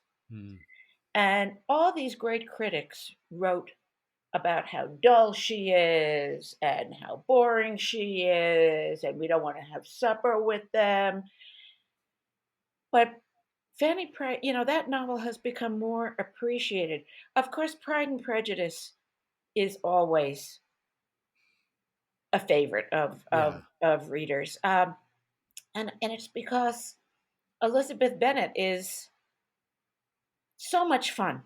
Mm-hmm. She is a fun character, and you can see why Darcy loves her. He says at the end of that novel, when after they are engaged, when he makes his second good proposal, she says, tell me the truth. Was my teasing you? Was that offensive to you? And he said, no. I would say I loved you for the liveliness of your mind, Mm. and that Yeah. is why we readers enjoy Elizabeth Bennet so much. She is very lively. And the reason that Darcy loves her is that she's the one woman who's not dancing pirouettes of admiration around him. Right. Yeah. Absolutely. No, when we, yeah, that one forever will have a very high place for me, That's just why for I some of the call it very same. the novel of my heart. Yeah. Yeah. One of my younger colleagues had has a son, a little boy, who shortly after I retired in 2012, I retired at the age of 62. So you can figure out now that I'm 71. Mm. Um, Her little boy had to have pediatric brain surgery. And she texted me that she was rereading Pride and Prejudice when she was in the Children's Hospital up near Anschutz, Mm-hmm. University of Colorado Hospital, because she knew it had a happy ending. Mm. So it Yeah. was comforting to her to take her mind off her son's little brain Oh being man. operated on by this world famous pediatric surgeon. Yep. No, absolutely. And revisiting, there's such a comfort in rereading many different books, but especially something like this where there's the familiarity of old favorite characters, but like we Yeah, talked about, there's also every time you discover something new too. So you, yeah. and I continue to discover new things Hmm. about these characters. I just don't write about them anymore because I feel, and the dean of our college, Dean Vidler, we both love opera. So we go to the Metropolitan Opera high definition Saturday matinees at Tinseltown. Hmm. And I said to Lynn, I don't write scholarly articles anymore because I feel that young assistant professors who need to get tenure, it's publish or perish, they need to fill Hmm. the pages of academic journals with articles. And Dean Vidler, Lynn, said to me, I wish everyone who was retired felt that way.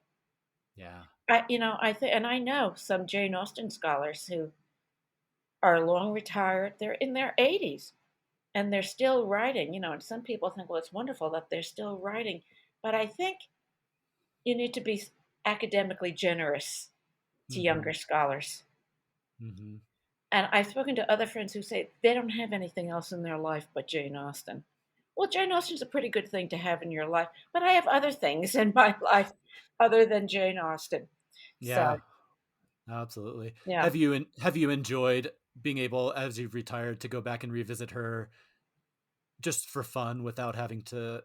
take a professional lens to it and just kind of as a fan Yes, enjoy and it? in fact, interestingly enough, I swore I'd never write anything about Jane Austen, but in 2016, I had the offer to write a book, another book about Mhm. Jane Austen, and they were going to pay me to do it. You know, for academic books, you're not paid. I Right. mean, I killed myself doing the Dictionary of Literary Biography on Jane Austen. 2 big volumes, loads of endnotes. Didn't earn a penny on it. Got a Mhm. lot of praise for it, but you can't take that to the bank. And this fellow said, "I'm doing a series." He's in New York City, uh, and every book is entitled simply. So there's like simply Einstein, simply Darwin, simply Marx. I did simply Austen Oh, for wow. him. And I enjoyed, now this is 4 years after I retired. And I went back and read all the novels, but of course, there are only 6, plus the Juvenilia Mhm. and Sanditon, which Andrew Davies has continued and which is being shown on PBS on Masterpiece Theater. I am not watching it. I had an interesting experience with Matthew Davies, if we have a chance to. Okay. I was giving a talk at the annual general meeting of the Jane Austen Society, thousands in the audience, on Sense and Sensibility. That was the topic of the conference. And I pointed out that in the movie versions of Mhm. Sense and Sensibility, Marianne Dashwood is a blonde and she's very lively right from the beginning. If you actually read the novel, and Andrew Davies, who did a PBS version of Sense and Sensibility, they again had a blonde young actress, very lively, right at the beginning, even before she meets Willoughby. And I said, if you read the novel, you read that she is tall. She's always shorter than Mm. Eleanor in the movie Mhm. versions. She's tall, she is dark, and Eleanor has a conversation with Edward Ferrars. Edward says, I think, he's only seeing Marianne after Marianne has become enamored of Willoughby so she is reacting to Willoughby. But Edward and Eleanor have a conversation, and he says, well, Marianne is such a lively young woman, and Eleanor, who knows her best, she is the one who knows Marianne best. She's the elder sister. Has known Marianne her entire life. She says, I would not call her a lively person. She sometimes talks quickly and is very eager about certain subjects, but I certainly would not call her merry and lively, which she is with Willoughby. Mm. So I give this talk. Andrew Davies is in the audience. He's going to be the big speaker. Mhm. I meet him at lunch, and he signs my book with admiration. Andrew Davies. So, and Jane Austen left Sanditon after chapter 12. There were very short chapters. She was dying, Mhm. either of Addison's disease or now some people think it's Hodgkin's disease. She started the book in pen, the manuscript. Then, the pen, you have to keep dipping it in and out of the ink. A steel tip pen. It wasn't a quill, Mhm. it was a steel tip pen. And then she used a pencil. And then she was too weak to use any writing implement. So she just let it go. I Mm. prefer to keep Sense and Sensibility the way Jane Austen wrote it, not the way Andrew Davies continued. I have great respect to Andrew Davies. I think he's a great writer, a great screenplay artist. But it's the same way in the version of Pride and Prejudice where Joe Wright, that was the Pride and Prejudice with Keira Knightley, Mhm. and I think it's Matthew McConaughey. Is that his name? Yeah. And when they have the first bad proposal scene, Joe Wright puts it out in a storm outside, and it's thundering and lightning, and it's, all this King Lear pathetic fallacy out in the wild weather. Mm-hmm. And we know the pathetic fallacy is the belief that nature mirrors the emotions of the characters. But in the Mm-hmm. novel, Jane Austen has Darcy and Elizabeth in Pride and Prejudice have that bad proposal scene in the Mm-hmm. Collins parsonage. In that scene, Darcy and Elizabeth are emotionally too honest with each other. Mm-hmm. You know, I have fought this too long. It's not the way to win a girl's heart. I have fought this too long. How much I admire and love you, but I've been fighting this forever. And and that's when she says to him, about his behavior. Had you behaved in a more gentlemanlike manner, she saw Mm-hmm. him start at this. They are emotionally very honest with each other in that little parsonage.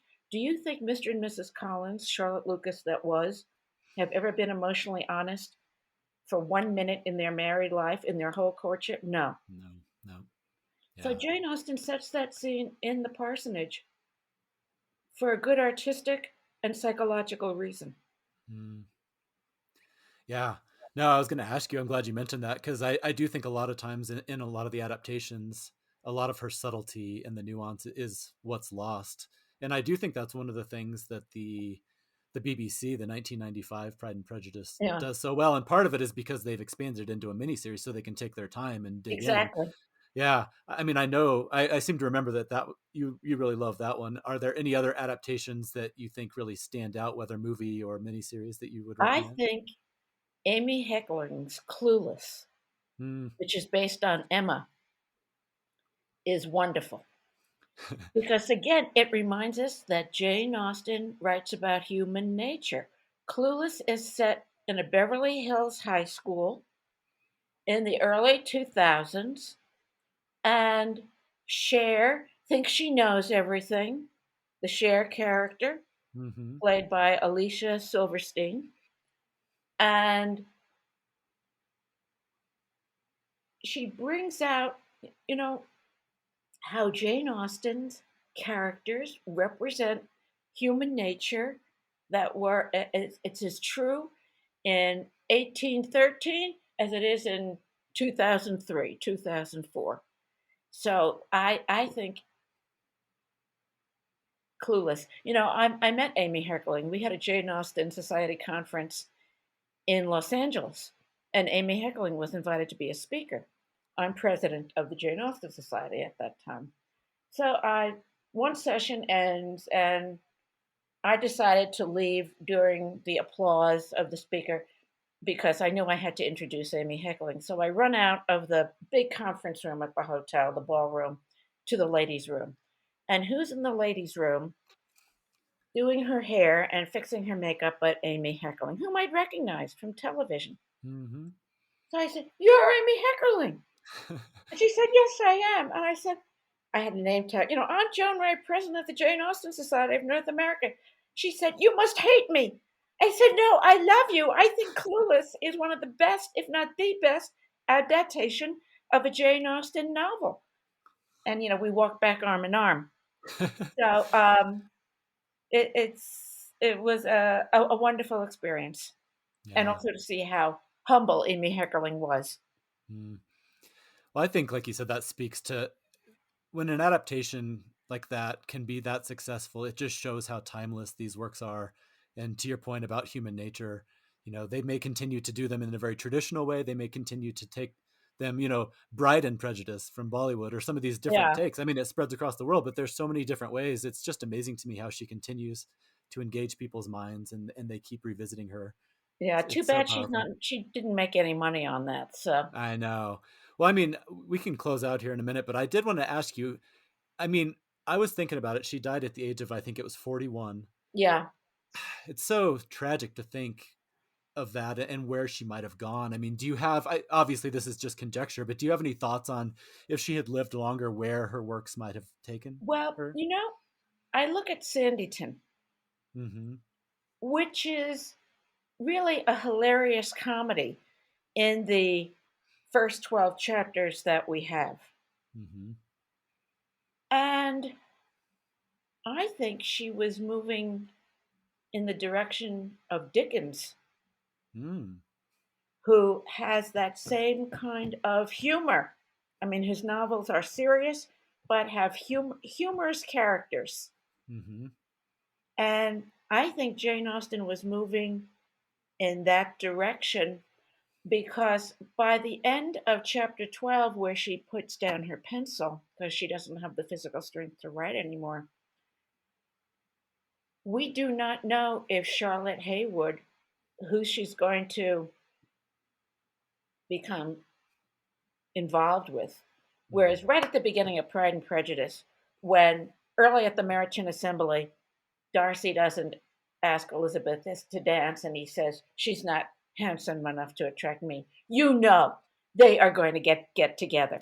Right. You know, same way in um, Sense and Sensibility. You know, Eleanor Dashwood feels attraction to Edward Ferrars, and Edward is actually attracted to Eleanor, but he made the mistake of getting engaged to Lucy Steele Hmm. a year earlier. And Edward is so shy and so introverted, and Lucy is so manipulative. So you know where it's going, Hmm. but with Sanditon, you don't know where Jane Austen was going to take that. Mm. And I think she may have been moving in the direction of Dickens, but we'll never know. I know. We'll never know. Yeah, it's sad, but also interesting to think about. Well, Dickens is one of my favorites, so that makes me even more sad that I don't get Yeah, to see where she goes next. But yeah, I love Dickens too, but I'm glad I did the 18th century. I love the 18th century because it's the age of satire. It's hmm. the age of letter writing. You know, Pride and Prejudice was originally written as an epistolary novel, which is a novel told in letters, an epistle, like the Epistle of Paul Mm-hmm. to the Corinthians. It's their letters, because epistolary novels were what was popular in the day. And she had written Pride and Prejudice as not under the title Pride and Prejudice, but as an epistolary novel. There are still 20 letters, if you count them, in over 20 letters in Pride and Prejudice, and then there's that big letter in the middle where Darcy writes to Elizabeth. Mm. And Jane Austen, again, what a great novelist she is. She gives that letter to Elizabeth, and we read it as Elizabeth reads it. Mm-hmm. So we come up with our own reactions before we know Elizabeth's reactions. It's only in the next chapter, after we read the letter, which stands alone,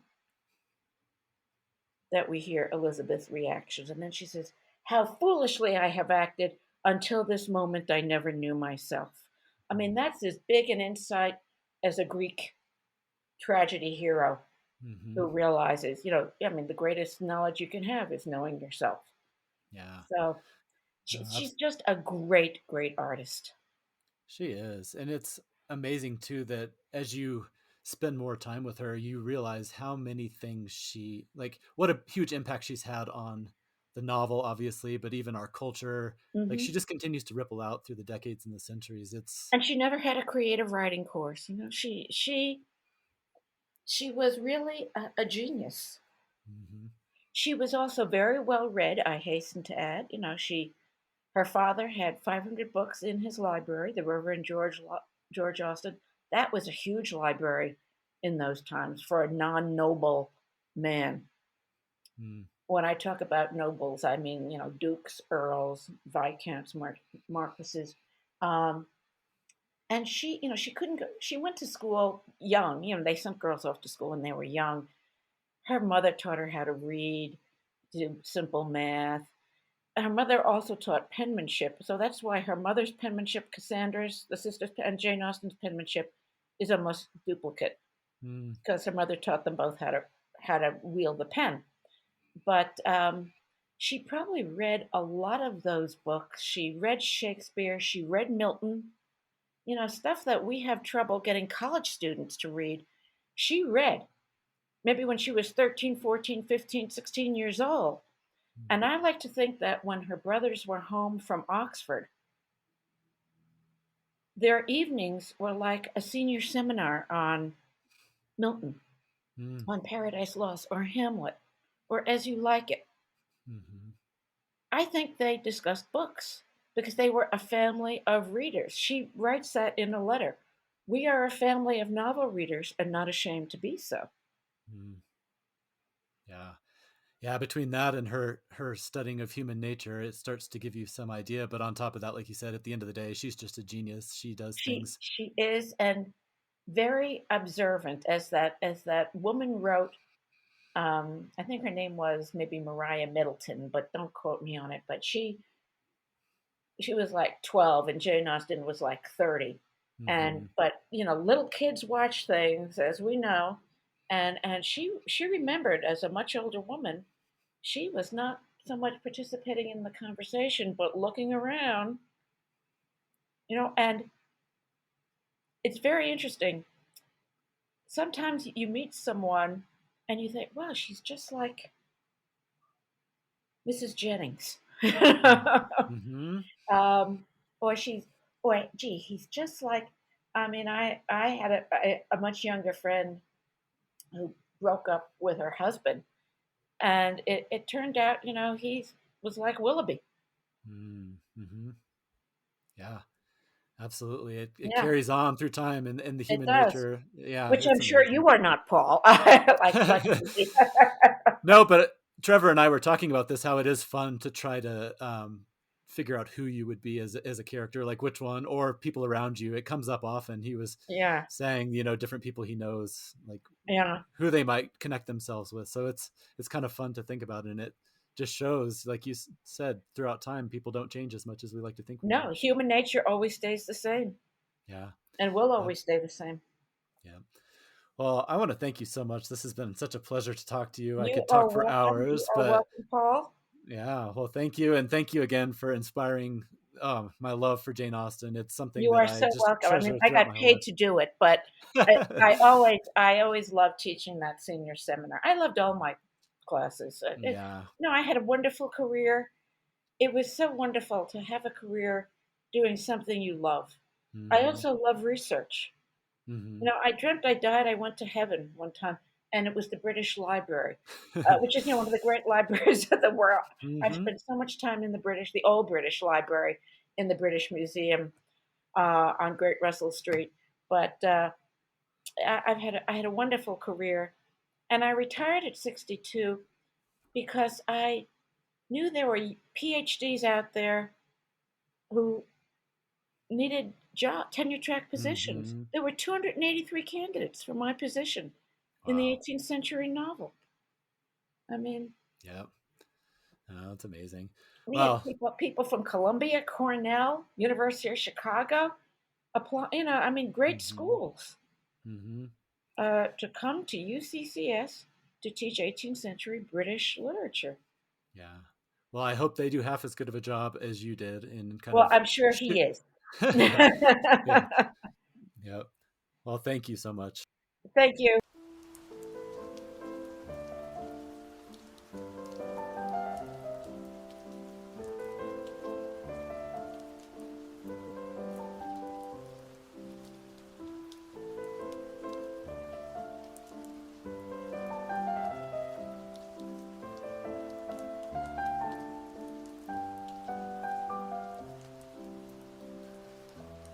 All right, here we are. We're back again. And listeners, I hope you enjoyed that interview. Like I said before, have not heard it yet, and neither has Paul, as we reconvene to record our thoughts on the last three novels and get into the poll results and our own rankings. Um, but I'm excited to listen to it. But let's get back to it, Paul. The next book we're going to be talking about, Mansfield Park from 1814. This was the one that the other one that I left off of the poll. Mm-hmm. Kind of thinking, oh, we need to have four of them. Let's put all of the other four. Let's leave Northanger Abbey and Mansfield Park off of the poll. And it would not have. Well, who knows? People maybe didn't see that I asked for responses. It would not have made a difference in the rankings because it didn't get enough write-ins to get into those top four books. But I got a lot of feedback on this one. People Yeah. thinking, hey, what are you doing leaving off the best Jane Austen book? Linda Grant was the first, novelist Linda Grant. Mansfield Park, oddest and darkest. I've had her, she has been very generous to share thoughts on other things in the past, especially where she and I differ, like on John William Stoner. When I did a podcast on it several years ago, I asked her, because she disagreed with my assessment, I said, will you please write up something? You don't have to, but would you please? Because I'd love to hear it and share it, so that people don't just get my perspective and have in mind some of your criticisms. So she's always great to do that. And I appreciated her jumping right in and basically telling me your poll is stupid in no words like that. But at any rate, there was a lot. And then Rachel, Mansfield Park, and it's not even close. The way Fanny's circumstances shape her character makes her the most interesting heroine to me, and her romantic journey the most fraught. Fanny denying Henry is the boldest display of strength of any Austen heroine, in my opinion. I think that's a fair assessment. One of the strengths of this book is that Fanny Price, and we'll get into, I guess, the plot here in a second, but she has clearly been put in her place time and time and time and time and time and time again, to where she can be perceived as a fairly weak heroine and, a little bit lifeless. And I think that's on purpose, on Jane Austen's part to an extent. Whether it works for you or not is another question.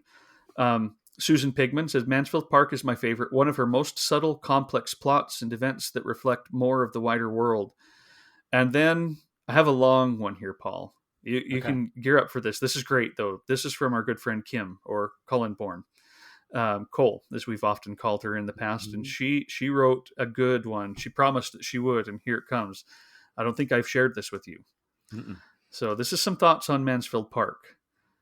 The worst thing about reviews of Mansfield Park are that they focus very simply on A, Fanny as a prig, B, Henry Crawford as a young man who could genuinely be reformed by Fanny's example. Her supposed priggishness is further condemned by its alliance with her Christian faith, wholly out of fashion with most readers and reviewers today, who simply do not get what it might mean both for Fanny and for Jane Austen writing. And then she says it could be because she has a Christian faith and have been married to the most wonderful person and one of the best priests in the Church of England for 33 years. So, she is talking about that, but says there's a very good essay which describes Fanny as an object of child abuse, both by her own birth family, who, we have to say they neglect her and send her off to live at Mansfield Park with her uncle and aunt, well, a few aunts, and then these other cousins who are all older and kind of look down on her from the get-go. And let's see. Both by her own birth family and by her adoptive family, of course, notoriously by Aunt Norris, but bullied by Sir Thomas, mostly overlooked by her cousins and treated as a servant. All fair. Her personal resilience and self-effacement in dealing with this is probably part trauma response, but also a powerful example of patient endurance and a thankfulness of her very privileged position, albeit in a household to which she is an imposition and peculiar addition. Fanny's own personal sense of humility, a good moral quality in itself, is ground together with an imposed inferiority by virtually all other characters, bar Edmund, the hero, her cousin that she loves, who's like the only. This is me now talking. The only one who really treats her with any kindness, and naturally she loves him and latches onto him. Interestingly, he is a fairly colorless character, though attentive and concerned for Fanny when no one else pays attention to her physical needs. He is obtuse to his own emotional blindness, but where he is clear is on his calling to the priesthood. And I think Austen knew personally of the inner drive and depth of feeling that a true religious vocation can have from her brother, and gives it to Edmund. He is honestly called to serve, and only Fanny appreciates this and what it means for an individual, since she is humbly serving in her own life, albeit to the neglect of her own person. Probably the fault I could most accuse Fanny of. So many people love the Crawfords, their wit and a la mode cynicism and mischievousness.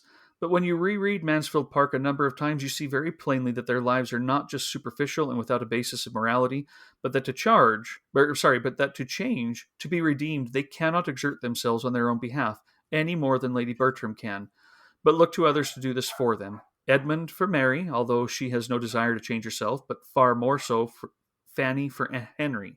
These are the two. These are the Crawfords, Henry and Mary. They kind of come into Mansfield Park, and Edmund, Fanny's cousin, loves Mary, or at least he thinks he does, and Mm-hmm. she does not want anything to do with him if he's going to be a, a clergyman. She does not want that. She just doesn't want it.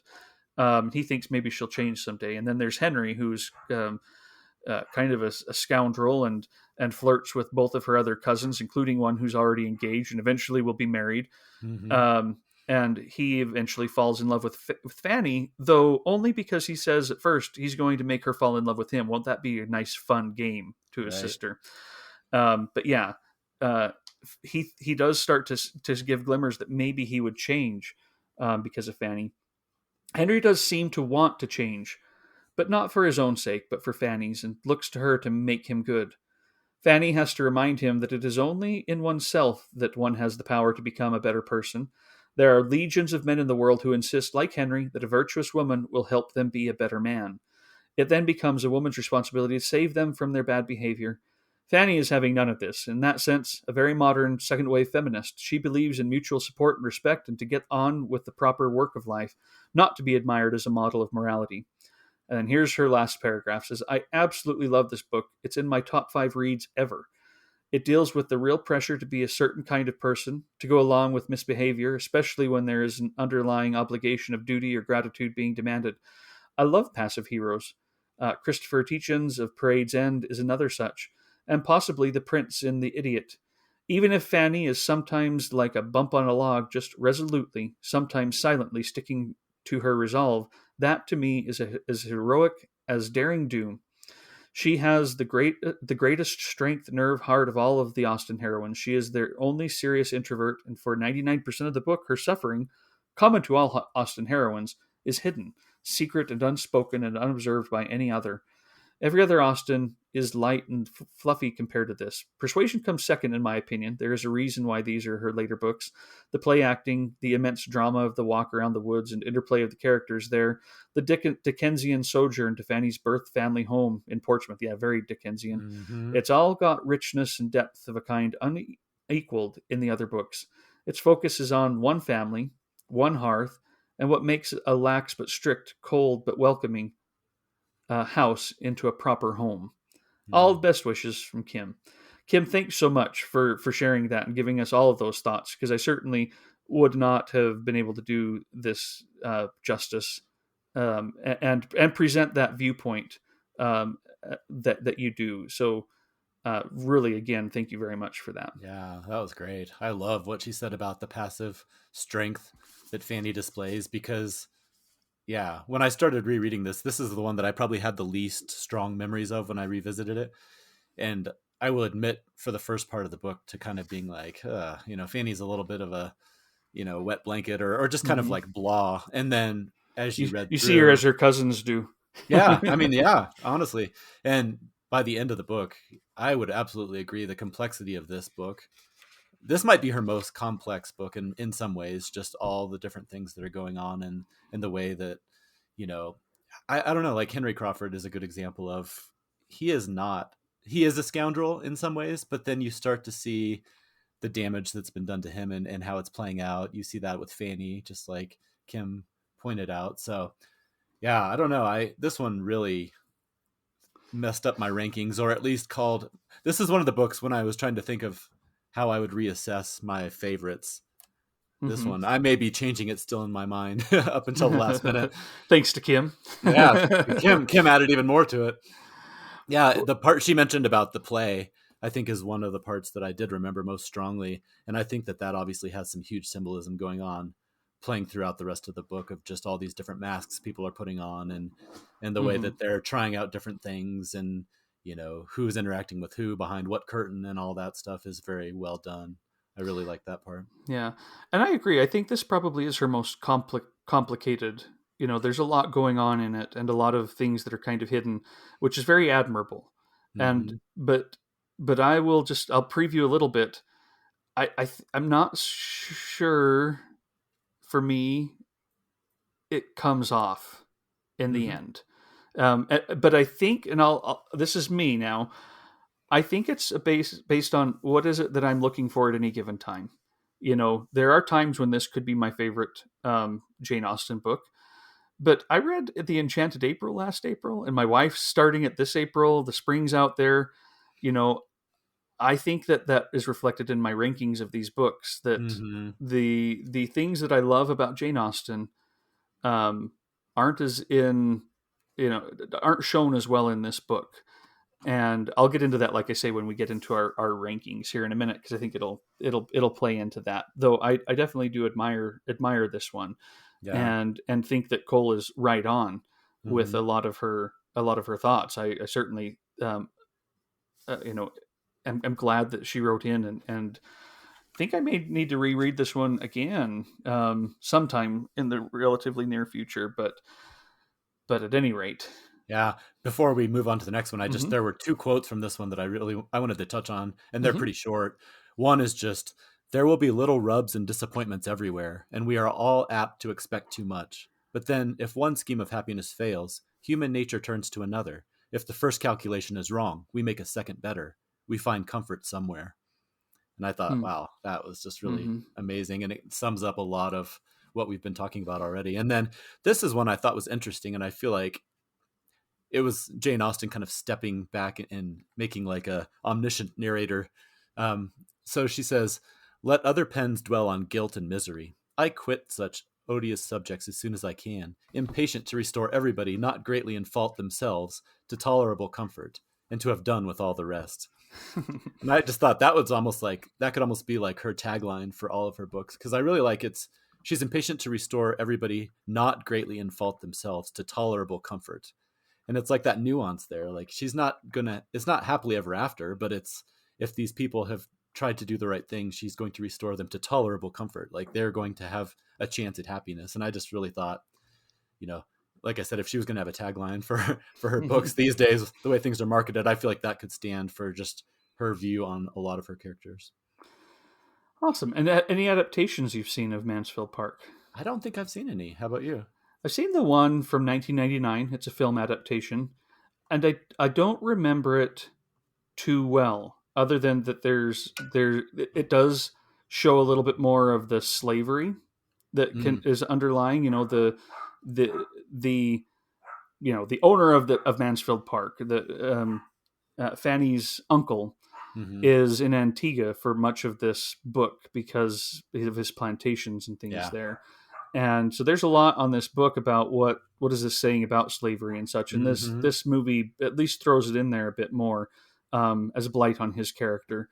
And then there's also some surprising nudity in this film, Oh, which wow. shocked me a little bit until I found out who produced the film. Oh, okay. So you can look that up if you want to. It's not so surprising at that point, but that's basically all I remember. I think we'll probably rewatch this one sometime fairly soon just to get back to it, because it's the one I least remember. Mm-hmm. But we shall see. Well, I will say, you mentioned the nudity. One of the quotes that I found about Mansfield Park said, "Ignore its uptight reputation. Mansfield Park seethes with sex and explores England's murkiest corners." So I do think, I know it's often accused of being like a very moral book in some ways. Yeah. And some people have criticized it almost to being a little bit black and white. But I do think it's obviously not stated, but there's a lot of stuff going on with, the seedier parts of London and people sneaking around and things that is lurking, where if you wanted to think about it and overtly talk about it, there's more there under the surface than is talked about. For sure. I think where people might still call it a moral book is that it's moralizing about those things in ways that maybe her other ones are not. This one, Yeah. to me, is a lot more pedantic. Right. And Fanny is a lot more of a very black and white heroine, not her character. I think she has a deep, trying to see her as someone who has been abused her whole life and see how that has affected her character is very complex and very interesting and important. It's her views on things that are very much this is right, this is wrong, and she sticks to her guns and is vindicated throughout, even though no one else knows it, until the end. Yeah, no, that's a good point. So, you ready to move on to Emma? I am or did excited you? to move on to Emma. Okay, I saw you have a book there in your hands. Is that Emma?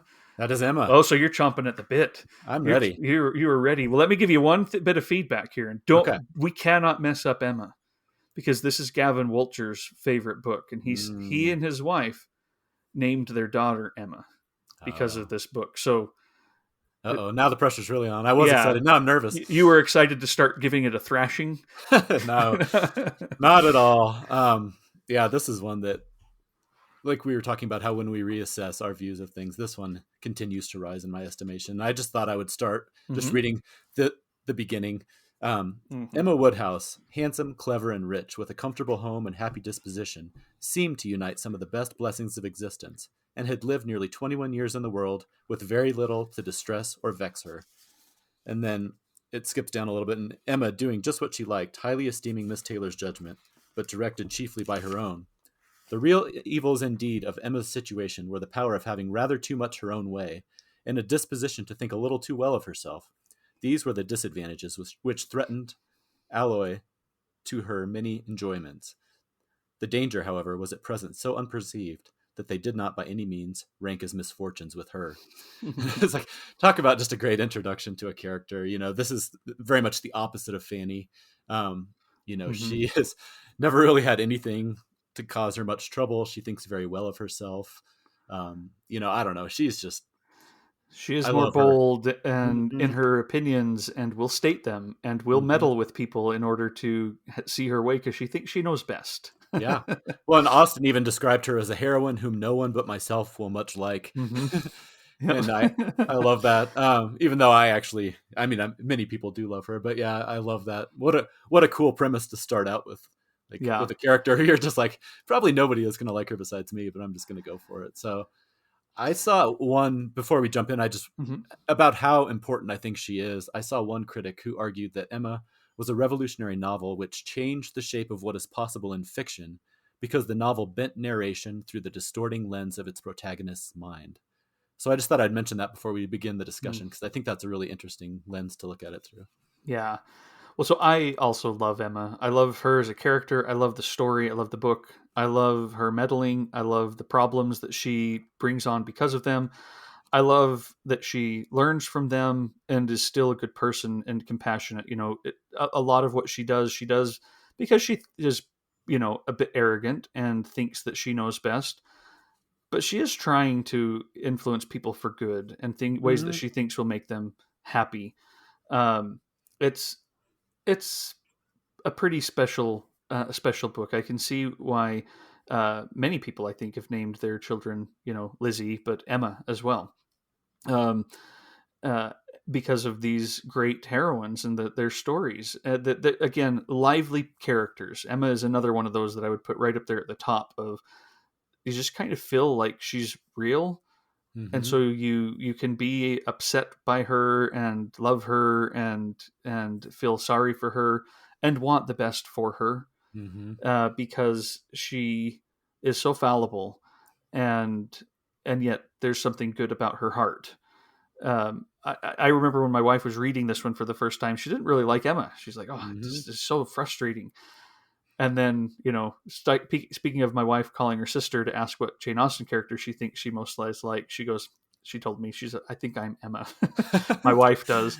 She's like, that's why I don't like her very much, because she's so, that's a typical Emma thing to do, and so I do love Emma. And as far as romances and such, I love this one. I love that she has this man who she's known her whole life, who's like an older brother to her. And he does love her and has always, but he doesn't think that it's proper, because of, she's like a little sister. They're not really, but there's just, this close family relation. And when she starts to kind of wake up to that and recognize how she's not only messed up other people's lives, but has also inhibited her own happiness, I think it's great. And I love the scene where Mr. Knightley declares his love for her and the way that Austen writes it. So that's what I want to share if I can for a second. Absolutely. So let's see here. Mr. Knightley, and this is toward the end, is talking to her, and Emma doesn't necessarily know what's going on. She thinks he's about to tell her that he loves another woman. Um, and she doesn't want to hear it because she has discovered that she loves him. Mm-hmm. And so she's steeling herself to hear some bad news that she doesn't want to hear. From his perspective, he thinks she must know what he's about to say and just doesn't want to hear it because she can't stand the thought of him loving her, but he's gonna just do it anyway. And she says she will listen to him as a friend. Mm-hmm. And he goes, "As a friend," repeated Mr. Knightley. "Emma, that I fear is a word. No, I have no wish. Stay. Yes, why should I hesitate? I have gone too far already for concealment. Emma, I accept your offer to tell her, what's going Mm-hmm. on. Extraordinary as it may seem, I accept it and refer myself to you as a friend. Tell me then, have I no chance of ever succeeding?" He stopped in his earnestness to look the question, and the expression of his eye overpowered her. "My dearest Emma," said he, "for dearest you will always be, whatever the event of this hour's conversation, my dearest, most beloved Emma, tell me at once. Say no if it is to be said." She could really say nothing. "You are silent!" he cried with great animation. "Absolutely silent. At present, I ask no more." Emma was almost ready to sink under the agitation of this moment. The dread of being awakened from the happiest dream was perhaps the most prominent feeling. "I cannot make speeches, Emma," he soon resumed, and in a tone of such sincere, decided, intelligible tenderness as was tolerably convincing. "If I loved you less, I might be able to talk about it more. But you know what I am. You hear nothing but truth from me. I have blamed you and lectured you, and you have borne it as no other woman in England would have borne it. Bear with the truths I would tell you now, dearest Emma, as well as you have borne with them. The manner, perhaps, may have as little to recommend them. God knows I have been a very indifferent lover, but you understand me. Yes, you see, you understand my feelings, and will return them if you can. At present, I ask only once to hear your voice." While he spoke, Emma's mind was most busy, and with all the wonderful velocity of thought had been able, and yet without losing a word, to catch and comprehend the exact truth of the whole. To see that Harriet's hopes had been entirely groundless, a mistake, a delusion, as complete a delusion as any of her own, that Harriet was nothing, that she was everything herself, that what she had been saying relative to Harriet had been all taken as the language of her own feelings, and that her agitation, her doubts, her reluctance, her discouragement had all been received as discouragement from herself. I mean, it goes on, but I really Mm-hmm. like this realization and the playfulness there of all of that. Yeah, So, so good.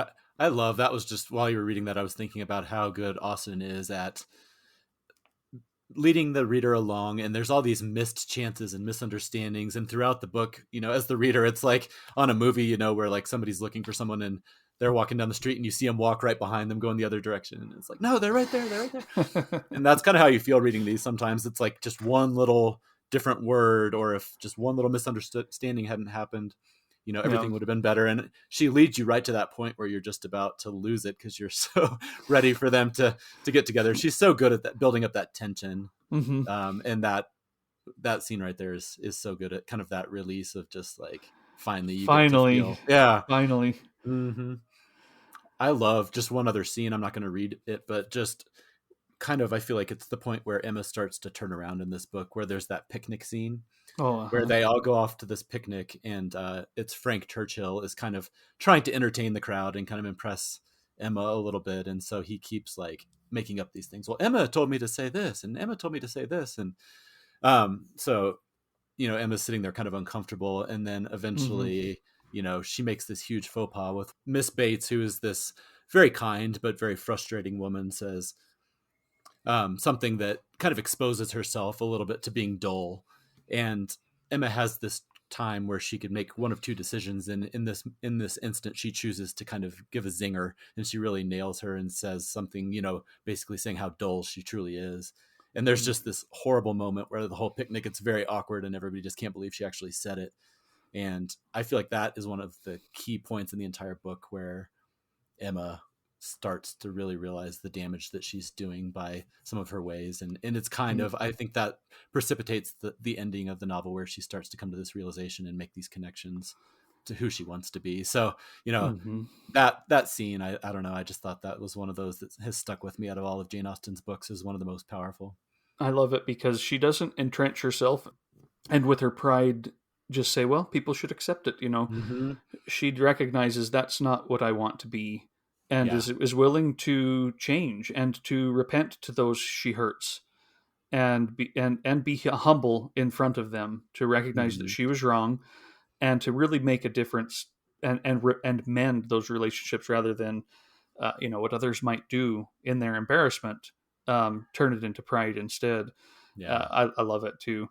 And so adaptations, Paul, adaptations.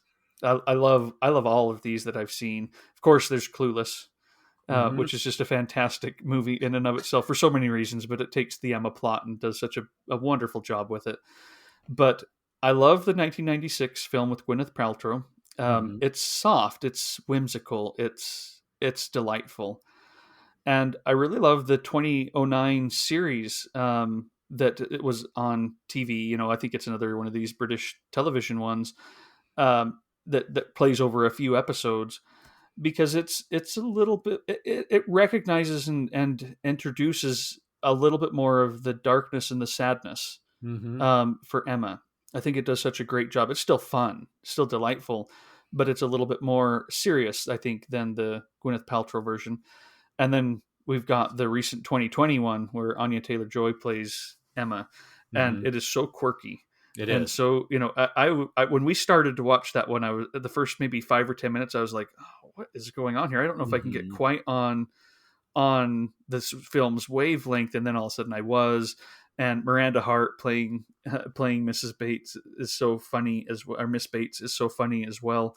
I do love this version. I've only seen it the once. I need to rewatch it because it did charm me and win me over. But I want to watch it again. Yeah, I just actually watched that one this past week, and talk about beautifully shot. That one, the costumes, the scenery, the way it's shot, the richness of the color, that one is just, from purely aesthetic point of view, is stunning, absolutely stunning. And I think Anya Taylor-Joy, I really like her, and she does a really nice job. Like you said, it took me a while because it's very like wink wink in a lot of points, and I couldn't decide how I felt about that. And I still think it would bear some rewatching to decide exactly how I feel about it. But once I realized that they were kind of going for it, if you're going to adapt something and go for it, then you might as well just kind of embrace that. And so there were a couple points where it was a little bit maybe over the top for me, but by the end, I actually really did enjoy it and appreciate it. So I think it's definitely worth checking out. Yeah. I don't know if it'll beat any of the other ones. And I guess there's a 1997 version with Kate Beckinsale that I was just seeing. I've never seen that one. Not even sure I knew that it existed. But it's Kate Beckinsale is in Love and Friendship. She plays kind of the antagonist in that one. I think it's so you'll that you need to go and watch now. Yeah, I will. All right. Well, we'll come back to some of these, as I said, when we're talking more generally. But let's go on to Persuasion. This one also got quite a bit of good feedback. This is her last written novel. She finished it in 1816. She died in July of 1817. And then this was published, 5 or 6 months later.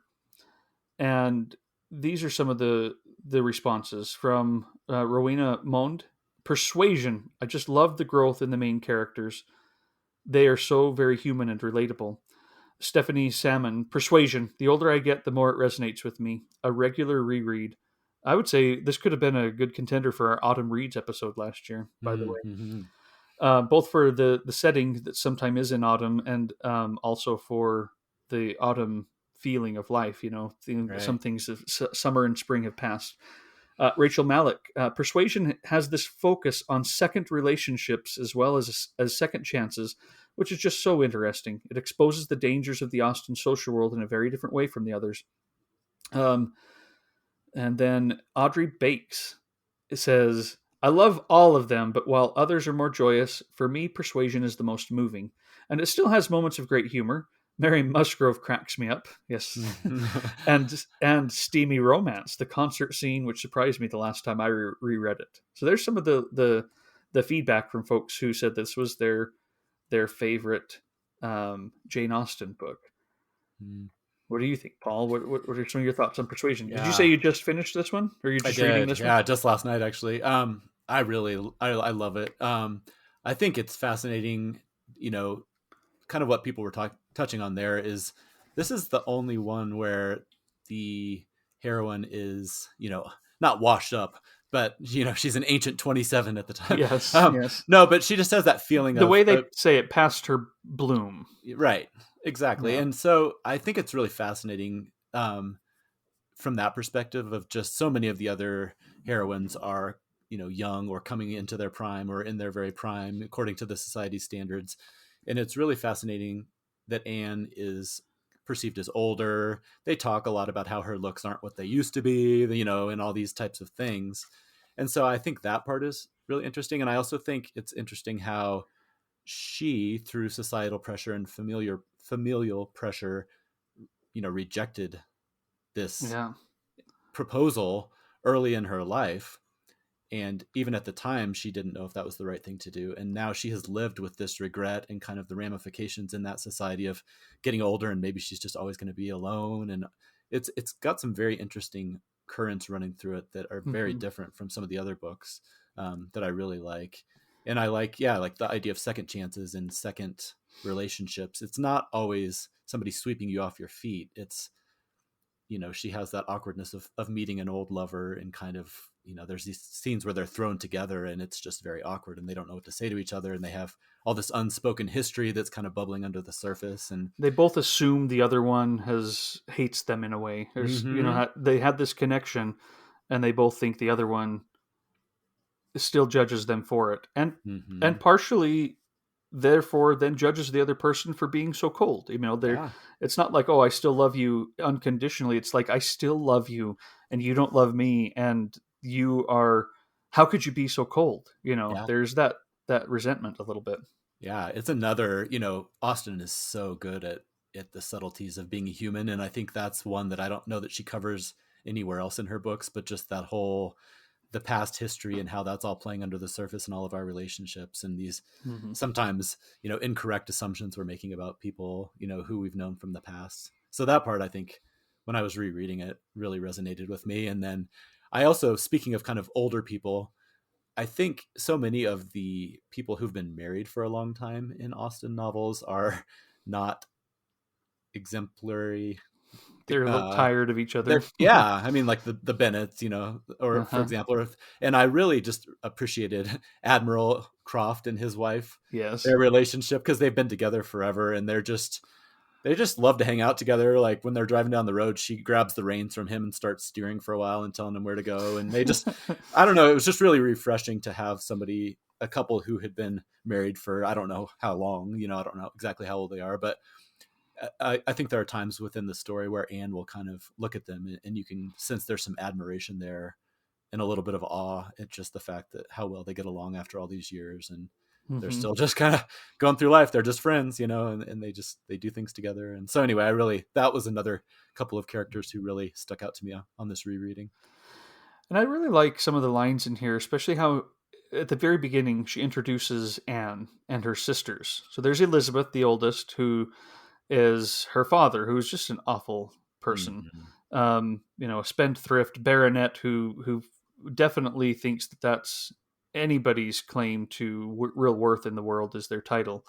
And so he puts a lot in stock by that. That's why they didn't like this sailor who was, proposing to Anne, this Captain Wentworth, who eventually becomes wealthy and wealthier than her father but doesn't ever have a title of baronet, and all this kind of stuff. But at any rate, he introduces Elizabeth then, who's kind of like him, prideful, just not very great. Then he says his two other children, and there's three daughters in this one. And so that's another thing with this one. You've got these daughters who need to figure out a way to get wealthy because their father's estate is going to be going to their cousin. Mr. Elliot, who plays a role in the novel, says his two other children were of very inferior value. Mary had acquired a little artificial importance by becoming Mrs. Charles Musgrove, but Anne, with an elegance of mind and sweetness of character which must have placed her high with any people of real understanding, was nobody with either father or sister. Her word had no weight, her convenience was always to give way. She was only Anne. Such a simple word, even Anne, and that's how she is perceived by her father and her older sister. And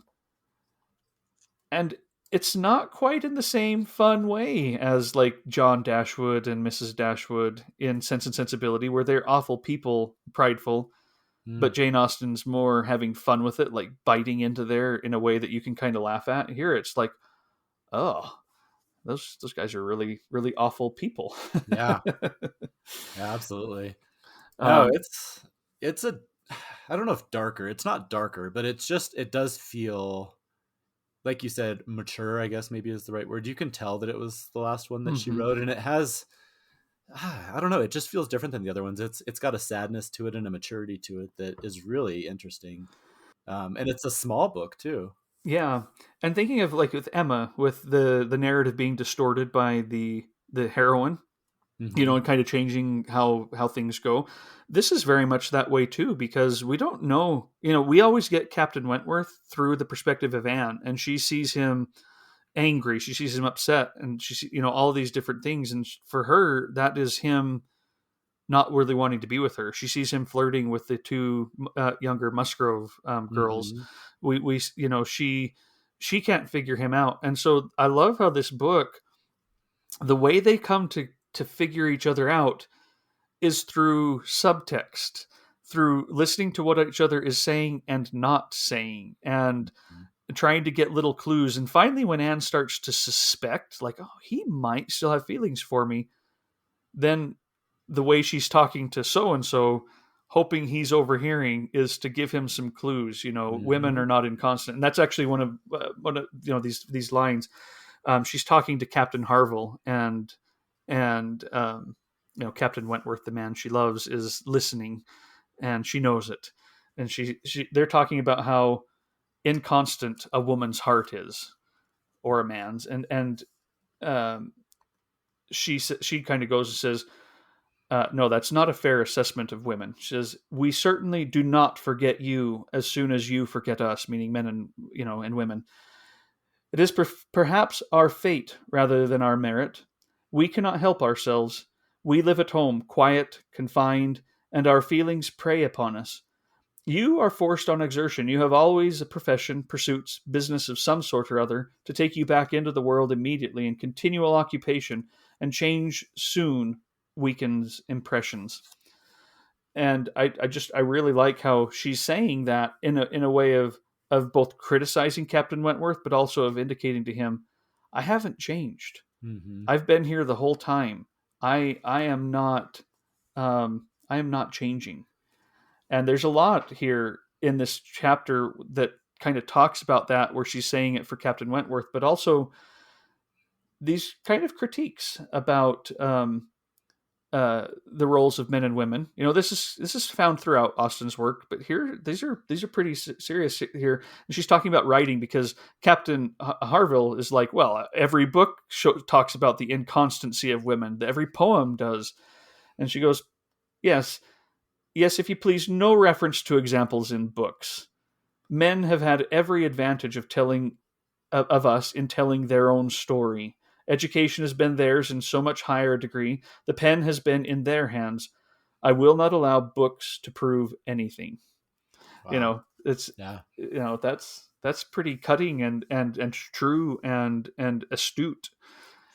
Yeah, well, that's the thing. I mean, Jane Austen, some people who don't know much about her might write it off as like fluffy, or just, what would I actually get out of these books? And man, she was very progressive, very powerful, and Call mentioned, the feminism. I mean, that is very strong throughout these books.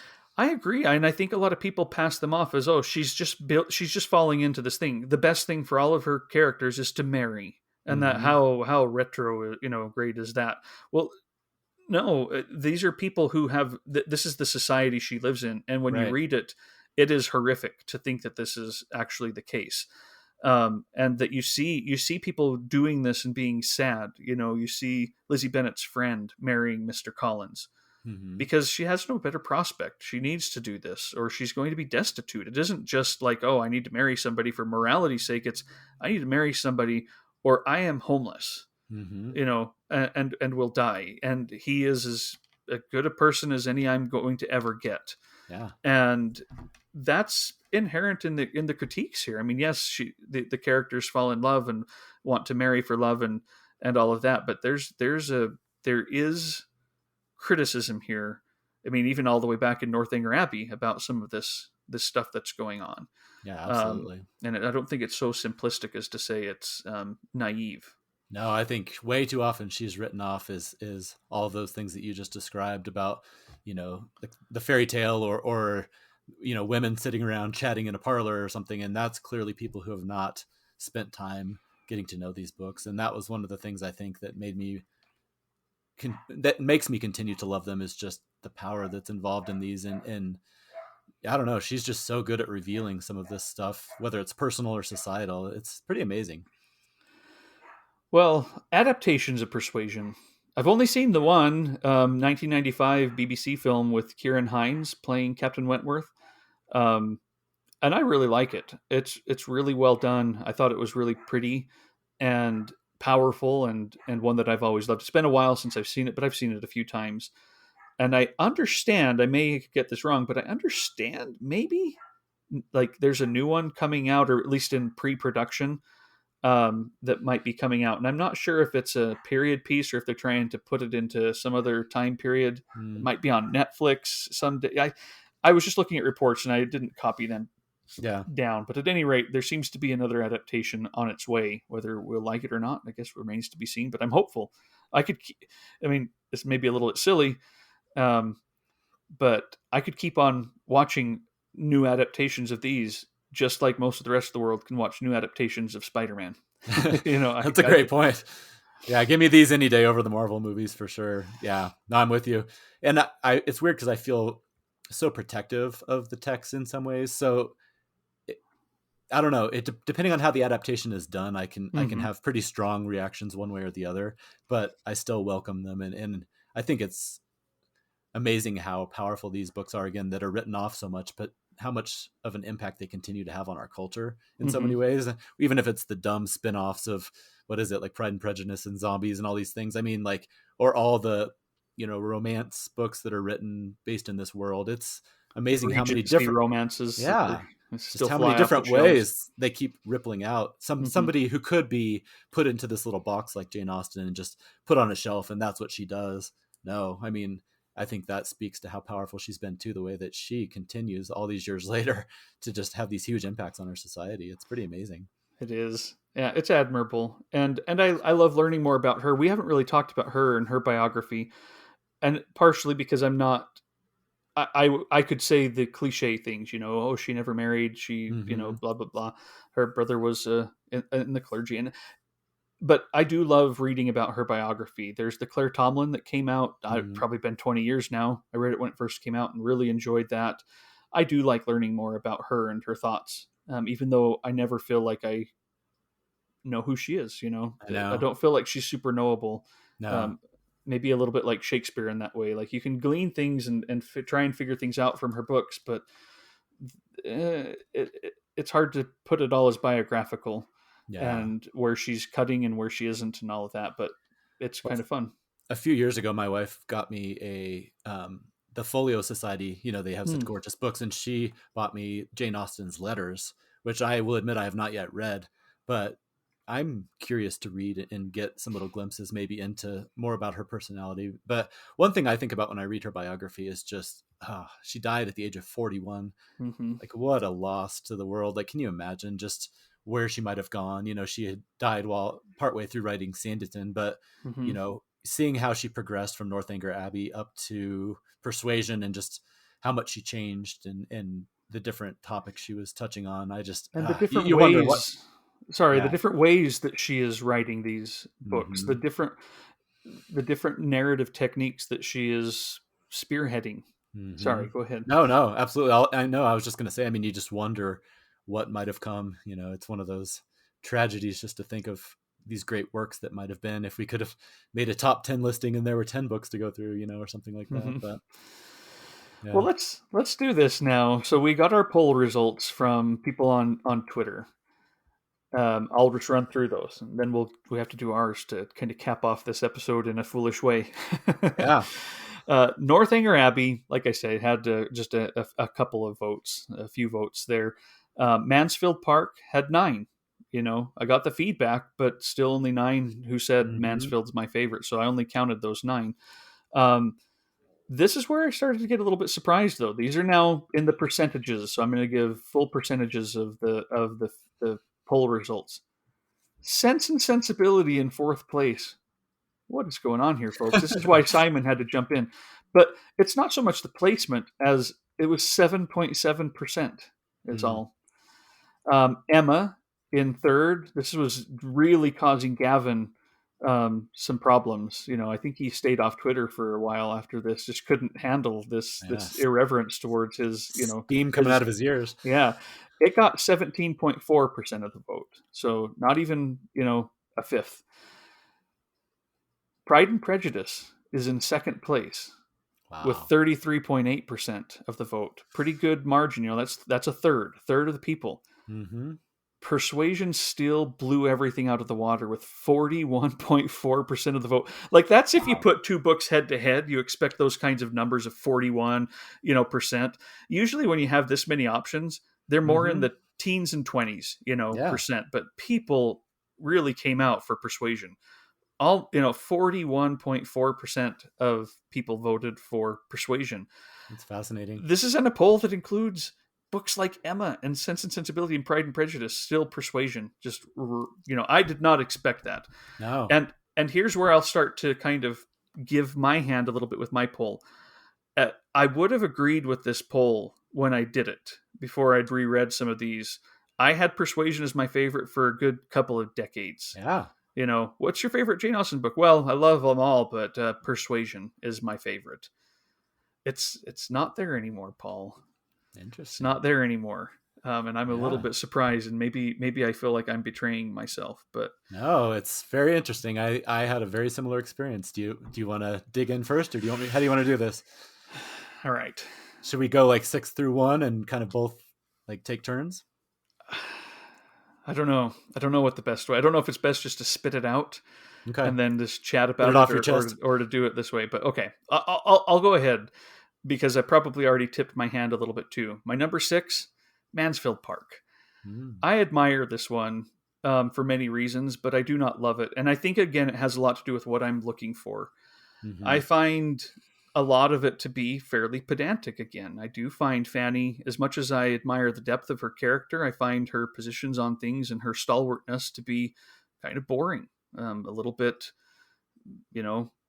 just not very, very thrilling. I have to dig under the surface to really start to get riled up about what's going on here. Not a fault of the book, and not a fault or a slight on people who do prefer that or want that. But for me right now, I was reading it and just thinking, this is really going into a lot of complicated areas.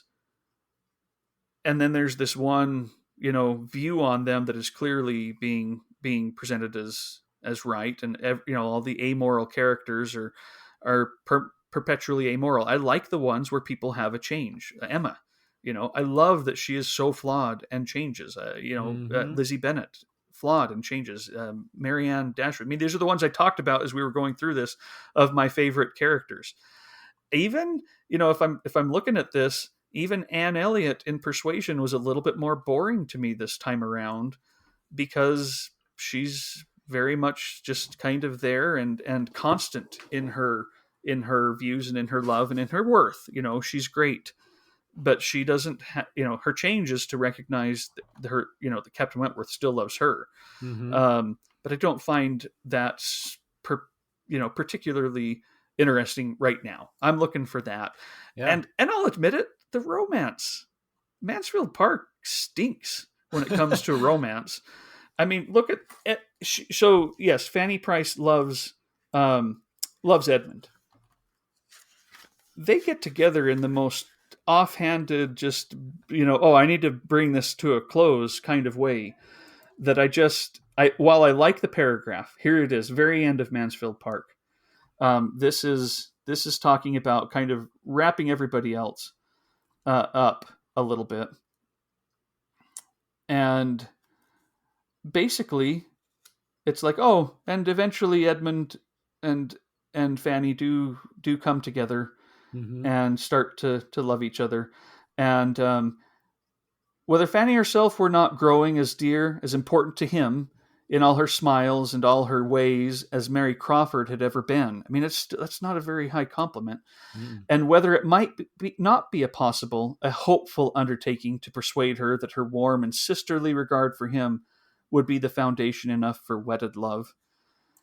I purposefully abstain from dates on this occasion, that everyone may be at liberty to fix their own, aware that the cure of unconquerable passions and the transfer of unchanging attachments must vary much as to time in different people.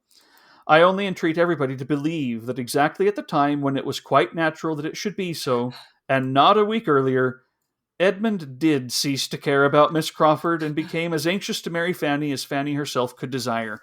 Compare that to, Mr. Knightley and Emma falling in love, or the second proposal in Pride and Prejudice, or any number of these other ones, when Edward comes and comes back after Eleanor has thought he's off married, and she realizes he's not married, he's here for me. They're so fun. And this one was just like, not a week sooner than was appropriate. They found out they loved each other. So that's why I put Mansfield Park at number 6. Northanger Abbey, I put at number 5. I do think it is hilarious. I do love it. And I loved watching the adaptation last night. It makes me wonder how much of my feelings for these and some of the fun that I get from them is from an adaptation that just does something really well. And maybe I would never feel that way about the book if it weren't for that. But certainly, I think Northanger Abbey is a strange thing, with two very distinct parts. One first half at Bath, and then let's now leave a lot of that behind and go to Northanger Abbey. But I do love the fun of it. This was the most surprising thing, though. I moved Persuasion all the way from number 1 to number 4 on my list. Not because of any I now hate this book. I love it. It's still so nice and so. I love it. I love so much about it. I love the techniques of how she tells the story. I love the constancy of that love and of figuring out that it's still there, and that hope that brings, the sadness too that it seems to dwell in. But as I'm sitting there trying to do this, I'm like, which stories do I just want to go back to? My number 3, Pride and Prejudice. I'll just say it. These could be in any order for many reasons, but number 3, Pride and Prejudice. Number 2, Sense and Sensibility. My number 1 favorite Jane Austen book is Emma. And, even when I was saying Persuasion was my favorite, Emma was my number 2. So Gavin, there you go. There's some vindication from that poll where people put Emma in 3rd place, just crazily. It's my number 1. Nice. Just adore it. But again, Sense and Sensibility, so much joy in rereading it this past little bit. There you go. Wow, I can't even talk too much. No, I'm gonna struggle. I don't know if I'll be as eloquent as you were, because this is rough, because it's like choosing your favorite child. They're all so good, but I will run through mine. For number 6, I struggled, but I ended up putting Northanger Abbey there, despite the fact that on a reread, I had so much fun with it. I loved it so much. But you don't really like fun. You are a more glower. We've learned that over the last year. Because I hate fun, I put Northanger. No. If you have to start nitpicking, it does seem a little bit more disjointed than some of the other ones, a little more unpolished. The two halves don't necessarily fit together perfectly well, which was something I hadn't remembered. I remembered mostly the second half when I was thinking back to when I had read it. I didn't have a lot of memories of that first half of the book. So when I reread it, I was kind of surprised. But again, I loved it. I mean, obviously, it's so much fun, and I really enjoyed all of the the searches through her rooms for the boxes full of secrets and all that stuff is so much fun. But had to pick some to be the last one, and that's the one I went with. Yeah. Number 5, I chose Mansfield Park. This one I really struggled as I was rereading it. There were times where I was thinking it was going to be my least. It was going to be number 6. There were times where I was thinking it might even make a run up into the upper third. Yeah, for sure. Fair enough. Mm-hmm. Yeah, but by the time I kind of finished it and had some time to think about it, I did gain a lot of respect for it, and I think it's probably one that bears rereading, maybe as much or more than some of the other ones. So I plan to revisit it, but I did end up putting that one number 5. This is where I might make some enemies, including you. No. I know how this is. I know how this is. Number 4, I went with Sense and Sensibility. Some of this could be a little bit of recency bias. It's been a while since I've read it, and some of these other ones might be fresher in my mind. But as much as I love the relationship with the sisters, as much as I love some of the different, Marianne and some of these different things we talked about, there are times when, at least in my memories of reading this one, where I kind of got bogged down a little bit more than I did in some of the other books, where I wasn't carried along quite as easily as I was. And so that was, as I'm just trying to nitpick and move some of these around, that was how I justified number 4 for that one. That's what we're doing. We're trying to figure out these little things that click or don't click. Exactly. So, but I will say that is probably the one that I might reread next, just to see if I really still feel that way. Okay, so I had something very similar to what happened to you happen to me. Persuasion. If people asked me for years, what's your favorite, I would have said that one. It went down to number 3, for a lot of the same reasons you just talked about. It's probably the one, if I was going to pick one that was just the most polished and well done, it might actually be Persuasion. I think it's definitely her most mature, and there's so much to admire about it. And so many of our listeners were so eloquent in saying all the things that I do really love about this book. But for whatever reason, when I reread it this time, it didn't grab me quite to the level that I remembered it doing so. So it did move its way down a little bit. Number 2, Emma. That was one that I thought maybe might be my number 4 or number 3. And that one actually had a resurgence the more I spent some time revisiting it. Just, I don't know. I would have actually thought maybe as I got older that Persuasion would appeal to me more with some of even more. Yeah. And instead, I don't know if I'm just feeling a little crazy these days, but like Marianne from Sense and Sensibility and Emma really drew me this time. I really enjoyed just their cantankerousness and their just the way they live their lives, just going for it. So that really appealed to me, and I really enjoyed it. So I don't know if this is predictable or not, but Pride and Prejudice, if we're going on best, I don't know that I would argue that it's the best, but if we're going on favorites, it continues it just continues to be the one that it just brings me so much joy. I love every character for different reasons. I think, like Simon said, it has some of these twists that would come straight out of a thriller. Just, I don't know. I love everything about this, including the adaptation. I think there's no way of denying that BBC adaptation had a huge impact on my love of this book, but it's the one when I think of Jane Austen that just pops into my mind immediately. I love Elizabeth. I love Darcy. I love everything about it. So that's my number 1. That's awesome. And I wonder too, because we're rereading them, how much of our admiration for some of these books comes upon reflection more than in the act of reading. It is more fun to read some of these back and forths in Sense and Sensibility, for example, than some of the subtext of Persuasion.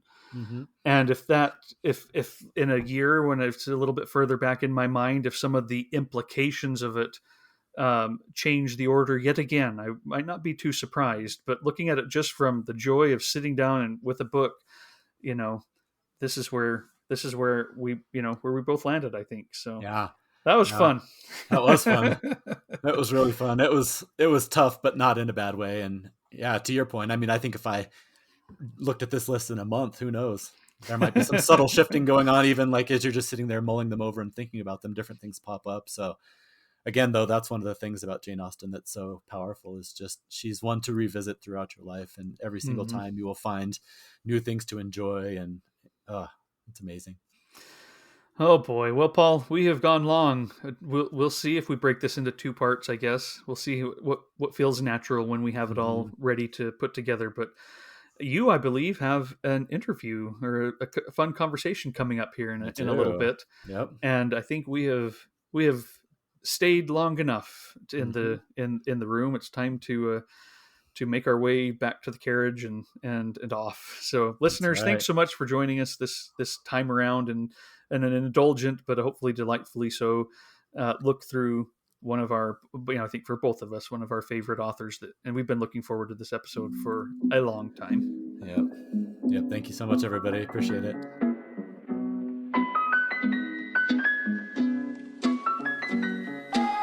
Thank you for listening to this episode of the Mooks and the Gripes podcast. You can follow the Mooks and the Gripes and get show notes and book and film reviews at mooksandgripes.com. On Twitter, you can follow Trevor at Mooks and Paul at BiblioPaul. You can also get information about future shows on our Patreon. If you'd like to donate to the show, anything and everything, even $1 a month helps and is deeply appreciated. You can become a Patreon at patreon.com/mooks. Until next time.